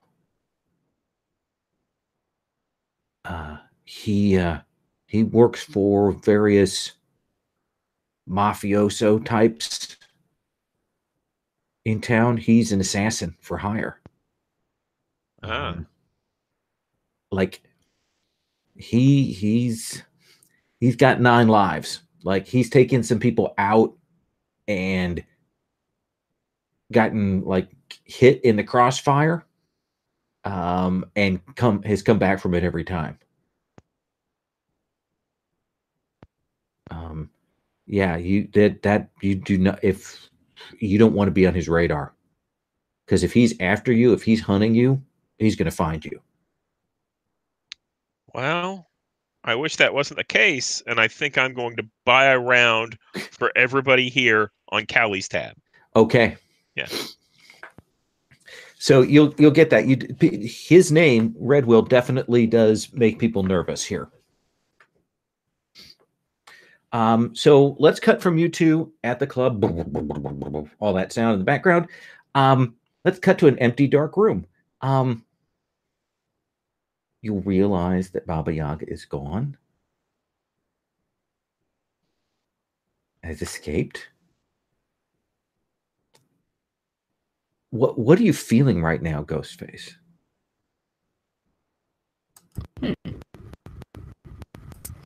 I don't think I feel anything at the moment. I'm getting a little bit of roboting from you. Sorry.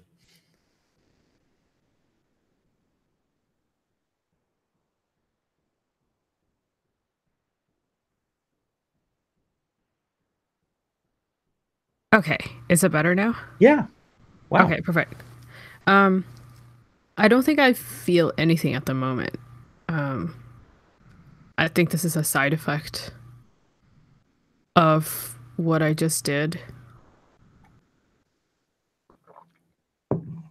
And I think I laugh a little to myself, just thinking about how she literally walked through me like I was a path.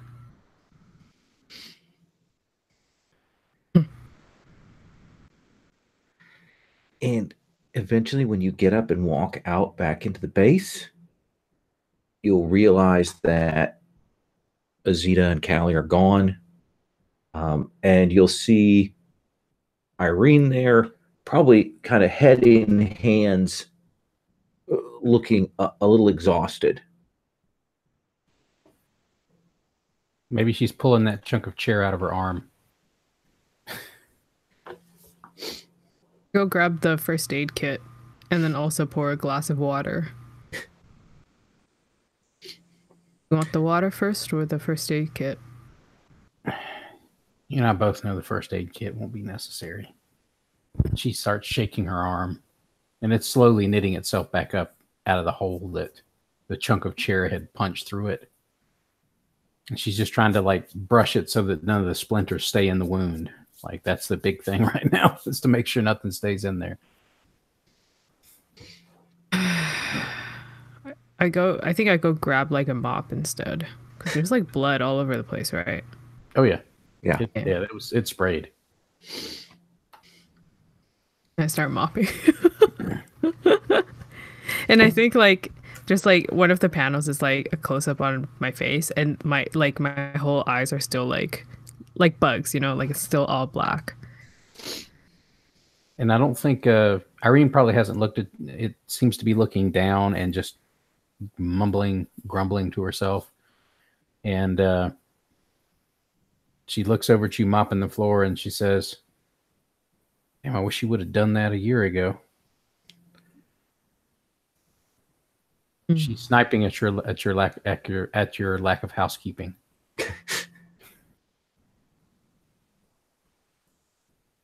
I don't know if I say anything. I think I just like keep mopping.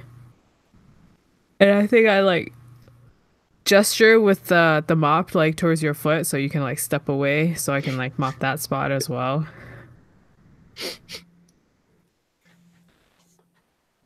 How are you feeling, Irene?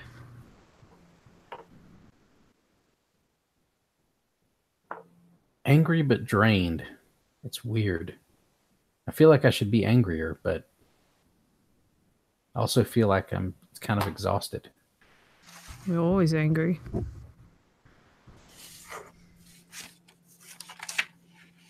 Well, you Think always it's the made it. mythos, or you think it's you? I think it might be you. She's What? I make you angry?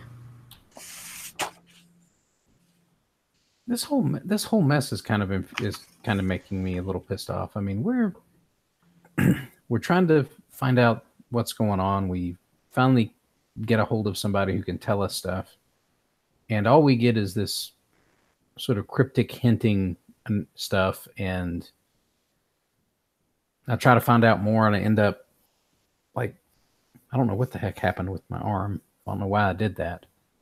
It's like I was like sleepwalking and stabbed myself in the arm. I don't know what the heck happened.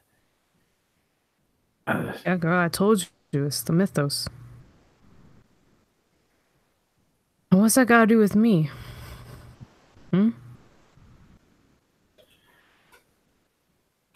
This whole weird setup we've got, this vigilante thing you've got with the, it's like you quit being a cop, but you won't quit being a cop. Does that make you angry? It kind of does. Why do you care?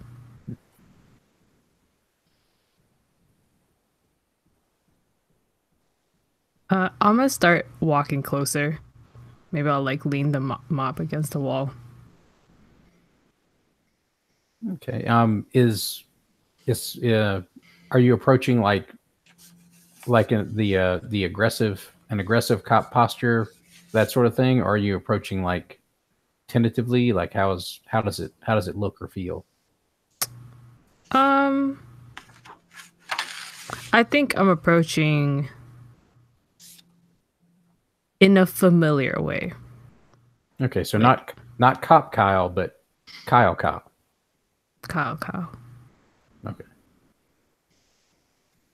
I think she like leans back against one of the tables there, like because there are these small tables all over the place. I get the impression of for people to set laptops on, that sort of thing.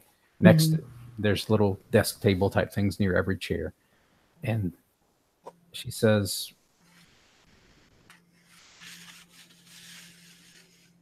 "It always kind of bothered me. It's like you were a cop, and then for some reason you stopped being a cop, but you wanted to keep being a cop. And then we've got this mythos thing that has gotten a hold of everybody here. The kids seem to enjoy it. Like it's like they don't know any better." Yeah, they like it. So what? You like Cop Kyle more? I'll walk closer again.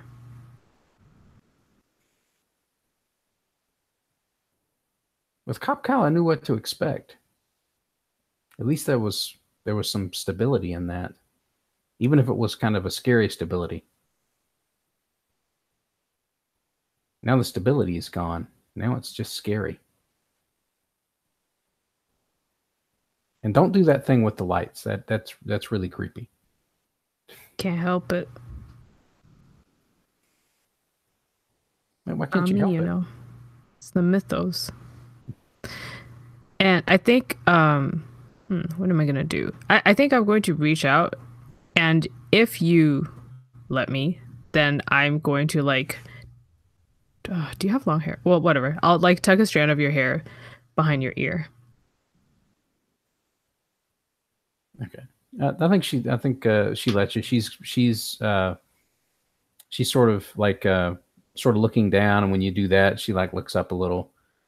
And her hair, if you can see the picture on the character sheet, she has sort of braids, but still long hair with a few braids in it, that sort of thing. Okay, yeah. And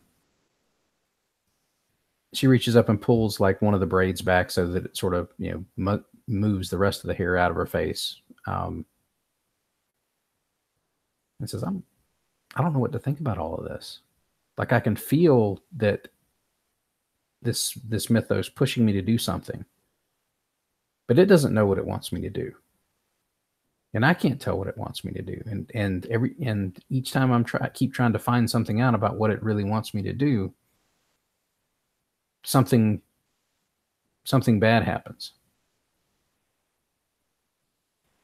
And I thought I'd get a straight answer out of that witch, but nothing. Just more half answers, more riddles, more cryptic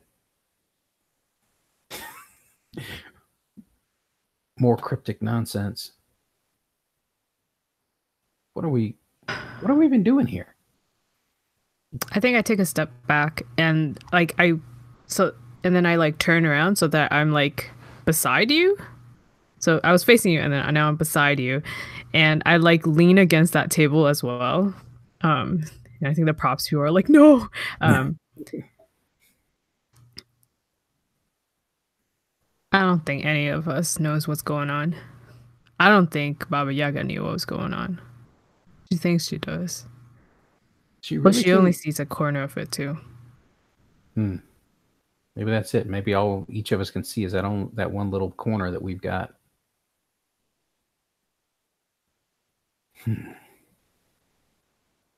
Pass you the water. Thanks. She drinks some of the water, and then she looks down at her sleeve and at her jacket and pant leg where all the blood had gone, and says, "Damn it, I just bought these pants. Look good in them too."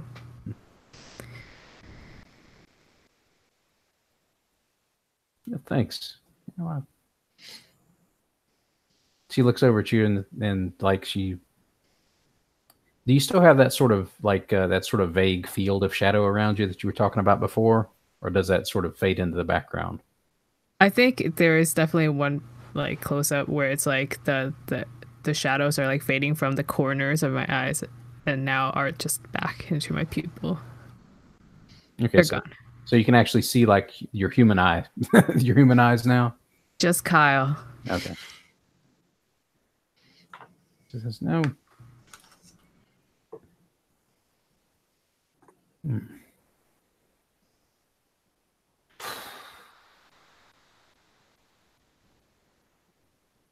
No.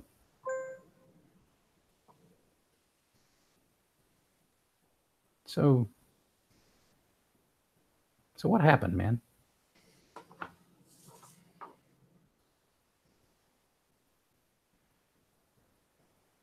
I don't know what you're actually saying. Oh, sorry. She leans over and is like, I don't think we ever established necessarily what exactly was the breakup point between Kyle and Irene. I don't remember us actually establishing that point. I know that there was a break, but I didn't remember us actually establishing the reason for the break. Yeah, I had to do Stevie or something. Yeah, I remember you didn't like Stevie. Like that was definitely like something you didn't approve of, but I didn't know if that was the instigation for the break or what. It sounds like that'd be a good reason for it. Maybe. I think when you asked that, Kyle like laughs because you said, "What happened, man?" And like gives you a pat on your shoulder, maybe like more in your back, because you know the wound and stuff. Yeah. And says like, "Get some rest." Yeah, maybe I need that. And I definitely need to go get another shirt. There's a big hole through that shirt sleeve now, too, that's all bloody and messed up. But the wound's all healed now. It's the only good thing to come out of this story business. You know how many broken bones I haven't had to go to the hospital yet and pull my private insurance plan for? Oh. Yeah, I think that's a good place for a scene. That's a good cut there. Oh, can I add one more line at the end? Sure. Go for it. She turns back and says, "So, what did you do with the witch?" Cut. So, you two, Azita and Callie, you've finished up here at Charybdis. You've gotten this information on the fifth circle. You've got this party to go to, this reception. Do you want to go there? Do you want to go to Fifth Circle? Do you want to go back to the base? What do you think? Kelly, what do you think will piss Mom off more? Oh, we were going to that party. Trust and believe. She told me to show up, to greet people, and to look nice. I'm going to do all three.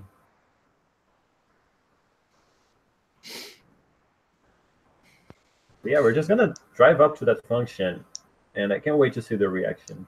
Do you have a private... I think we established you have a private driver, right? Yeah. Okay.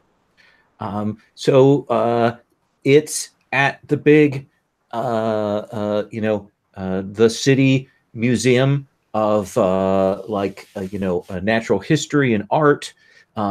Big old style, Greco-Roman columns out front. One of these places that was built, in the 50s to have that real emulation of sort of, what looks awesome. It's got the lions out front and all of that kind of thing. And there's a big reception. There's actually reporters there with flash bulbs because it's a noir thing. And people are coming up and they're being greeted and so on. And it's a big gala. And the two of you will be brought in. Tell me, what does your entrance look like? So I think whenever Azita gets out of the car, I think she makes sure. I think she Not makes sure Roxy. there's a couple of cans that fall out, and she's holding like a half bottle of booze. And I think that as we get up to the door, maybe a doorman or something like that says you can't bring that in here, so she tosses it in the bushes. Yeah, walk up that carpet. There are some guards there. You have to kind of you have to wing it. It's not like you just toss it. You have to actually wing it so it goes into the bushes. So people catch that. I think Kelly is just like smiling and holding Azira's arms and looking at the reporters like, ah, look at my friend. Let me ask you this, Callie, before Zeta says any more. This is What's that? Before Zeta says any more, I want to ask you a question. This is really pushing the line. Are you fully into it, or is there any bit of you that's scared? I'm starting to get a little nervous. I didn't expect Azira to go all in on this. And but I think I'm gonna spin this. I think I'm gonna. Did I hear Azira saying that I was her sugar mother for this? Do you tell me? If you want to. Oh yeah, okay. I'm gonna play you as a charity case.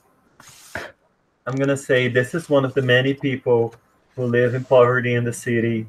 This poor girl, I found her drinking this terrible booze in an alleyway somewhere, and I said, no, you are going with a party to me tonight. You're gonna feel like a princess. Nice. So actually, as we kind of get like the paparazzi's popping pictures and stuff like that, I'm going to lean up and I'm going to whisper in your ear, the safe word is wicked stepmother. So if you want to, if I cross a line or something like that, or you want to bug out, just say that and we're good.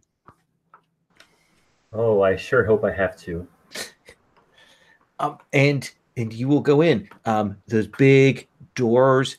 It's one of those museums where you come into that main, big, long marble hall. There are wings off to the side. When you come in, there's this reception over here and the gift shop over here, but they've got this whole main floor cleared, and they've got tables and waiters with champagne.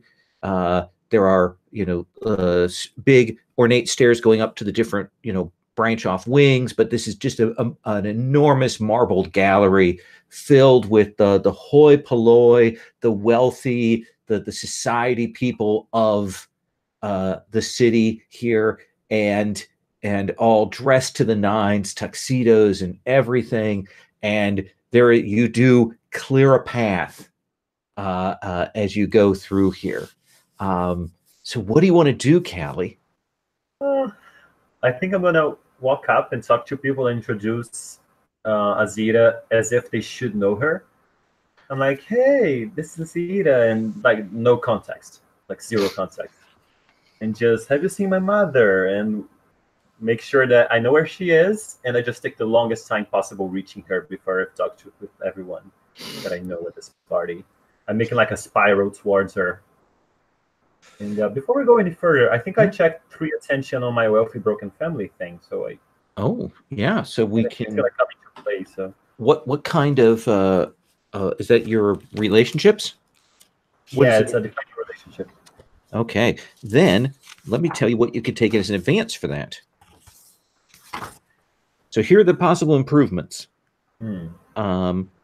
Forever, when you have downtime and you give this theme attention, you can also choose to remove 1 crack instead of receiving attention. Meh. Protect at all costs. When you get hit on face danger, you can always choose to extend the outcome to essentially your relationship. So when I get hit, I can make my family get hit as well? Yeah, I mean, if something goes bad, we can have that go to your family. Okay. I assume that moderates the effect for you. Shared experiences. Choose a power tag question from defining event or personality theme book, so you could get another power tag. Back to back. Once per session, when you make a move with your defining relationship nearby, you can trade a miss for a 7 to 9. And then the other thing is you can choose 2 core moves that best reflect your attitude towards your defining relationship. When you make those moves against that relationship, they're dynamite. Like if you roll a 12 plus, they're much better. I They're think all the more tasty. interesting one is going to be having it like share the damage with the family. Okay. That seems fair. So let me ask you this. You're maneuvering around here. Yeah. Is your intent to embarrass your mother? I mean, are you making a social attack here? Yeah, I'm making a power move. I'm doing exactly what you told me to, but I'm shaping it to be the way I want it to. Then I think you are going toe-to-toe with your mother. That's a scary statement to hear. Yes. What are your tags that you're using to boost your going toe-to-toe? Before you do that, I'd like to try to help. Okay, can we change the game then?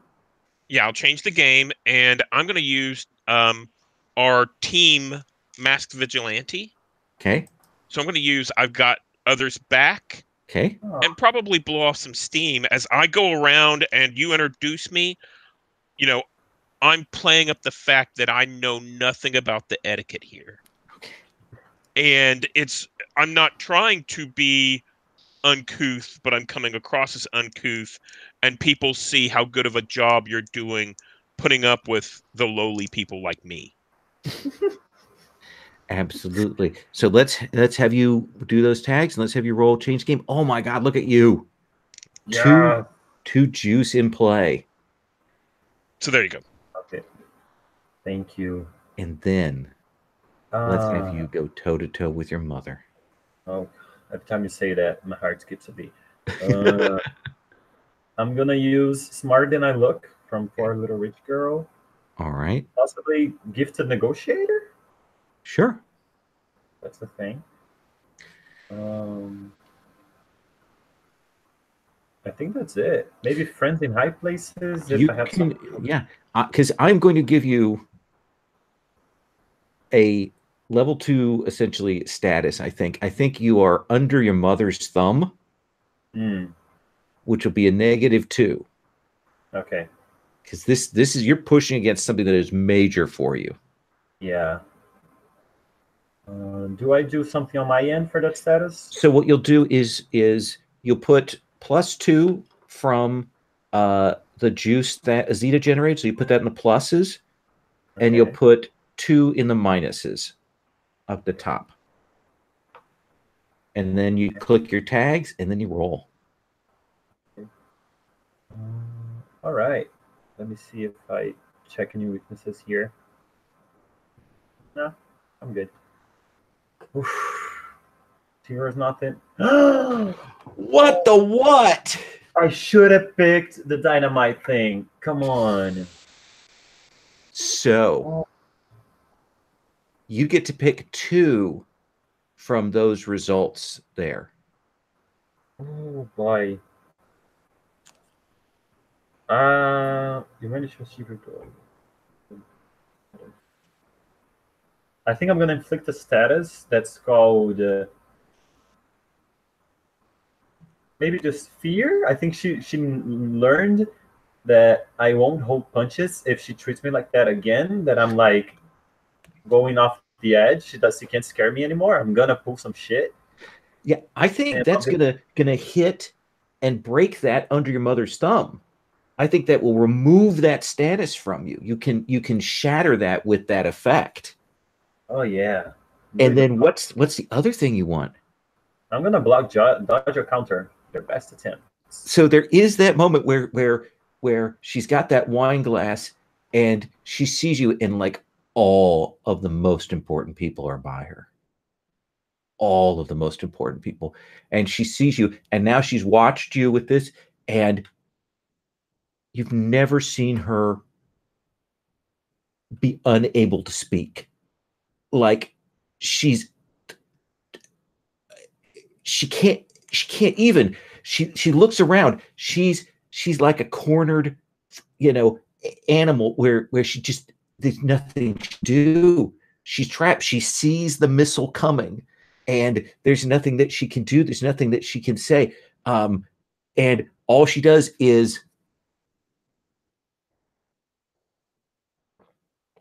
and slugs back all of her wine as you approach. I think I kiss her on the cheek and I whisper, "Nothing to say, mother."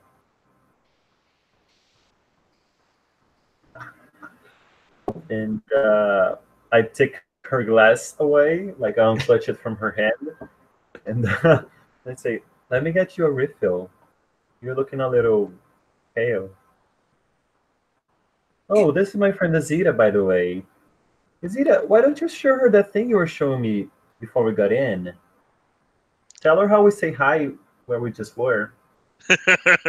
So I think Azita, whenever you first introduce her, will actually, kind of go to do like a little curtsy, and it's actually starting to look like a nice one. But then she stops, and she's like, "Oh," and she like goes into like a, elbow kind of hit, and grapple kind of thing, and ends up literally like hugging her and like slapping her on the back and then getting back. Yeah. How urban. Yes. Your sister's around here somewhere. You should say hi to her. And she retreats. She gives the ground. She leaves the field and falls back, clearly going to regroup, but you have won this day. Oh, I feel so happy. I feel so good. I feel so like I'm in the mood of just like grabbing a champagne bottle and going straight to the fifth circle after this. I'm in such a high. Absolutely.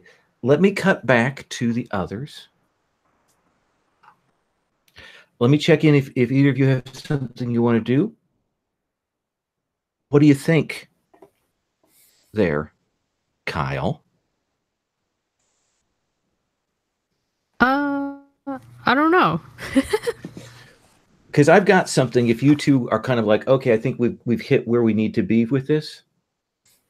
Well, see, I think do we want to have it out about the disappearance of the Baba Yaga, or do we want to like segue next into something else before we have a chance to take that on and maybe confront that incident maybe as a whole group, like everybody talk about that at once? I would really like to fight things, so I can melt into the shadows. Well, I tell you what, we're going to set up for the fight. Here's what I'm going to do, because we'll have the fight next time. Okay. But here is what it is. You two will, there's that moment where you kind of have given each other space, and Kyle, you will turn on the television. And it's the local news. And you can see that they're doing a special broadcast from the museum. And you can see that all of the paparazzi and stuff. And you will witness that whole scene of Callie coming out. And it's beautiful. I mean, that is an exquisite look. Zeta, maybe not quite so no, not quite hitting all the notes, and maybe a little worryingly because you see that the cans fall out. You see her throw the bottle. What's your feeling about that? I think maybe I'm face palming a little. Okay. Just never a moment of peace. And you will see, they will cut to the report and they'll say, well, that's the scene here at the gala reception here at the City Museum and Gallery as we open the special exhibition of the Russian crown jewels and the largest collection of Fabergé eggs from the Tsar, ever displayed in the United States. This is an amazing exhibition for the city. And it is a slice of Russian history here in the center of downtown.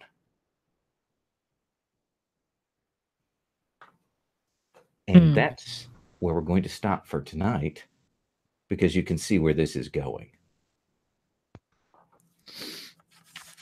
I think we can mark a couple of attention on the team theme book. We'll do that.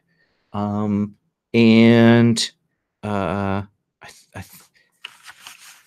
me ask you this. So they do have an end credits, a geek out during credits move. Which is a little weird. There one is about the crew growing, which I think we could is reasonable to mark attention on the crew. But this is the interesting question for me. Let's start with you, Kyle. What character did you have the most meaningful interaction with this session? That's a PC, right? Yeah. I think it would be Irene. All right. Do you think that felt like a hurt or a help moment? Did it feel like she was supporting you, or did it make things worse for you? I feel like it was neither. Does that count? Because I just don't feel like it was either a hurt or a help. Okay. Well, no, that's fair. Because your choice would be to add another help or a hurt point to that, but you think it kind of, you're so conflicted about it, it doesn't push on either of those directions for you? Like, I think how Kyle saw it was that Irene was kind of confrontational, but Irene is always kind of confrontational. So it's like didn't feel comforted by it, but also like it wasn't a huge deal. Yeah. And you were also in the midst of a whole bunch of emotional turmoil yourself. Yeah, it was a really weird moment. Like, in hindsight, I think it was really weird. Because like at that point, like it was like going from like feeling nothing and like almost feeling like a vacuum, and to like slowly feeling things again. I like that. It was a nice bit. What about you, Irene? I think definitely she had more interactions with Kyle. And does Irene perceive that as a positive or a negative moment? I think initially it was tending negative, because Irene, like I think we established, Irene's default is confrontational. That's her default interaction style with everybody. But I think towards the end, like, I don't know if it was because Kyle was having that sort of emotional blackout thing, like Agatha was talking about, where he was just now slowly building back up to a normal emotional state. But she took that as like defusing. So I think she came out of it feeling like, oh, well, he didn't like bow up to the confrontation. He's not, it wasn't an argument. He actually like talked Irene down a little bit. So from her perspective, she thinks that's positive. Yeah. So you can put a help point by Irene in your little book there. What about you, Callie? Is it Azita? Yeah, I mean, for sure. And I mean, Azita pushed it hard, and she did say that thing about little rich girl, the sugar mama. But do you feel like it was a positive or a negative? Oh, it's a positive for sure. Okay. That's final balance is definitely positive. Then you can put a help point by her name. And Azita, how about you? So I actually laughed whenever Kyle said that, it was neither, because I think for me it's both. I was hurting and helping. But I think primarily it was in a very raw way, trying to help in her own way. Okay. Yeah, I think it's help. All right. Then you can mark that there. We will take that up next time. We will introduce the villain that both Kolshi and Baba Yaga were after. And we will bring that to bear, and we'll get to the fighting at that point. We'll start out with that, and cool powers will be used. So that'll be next week.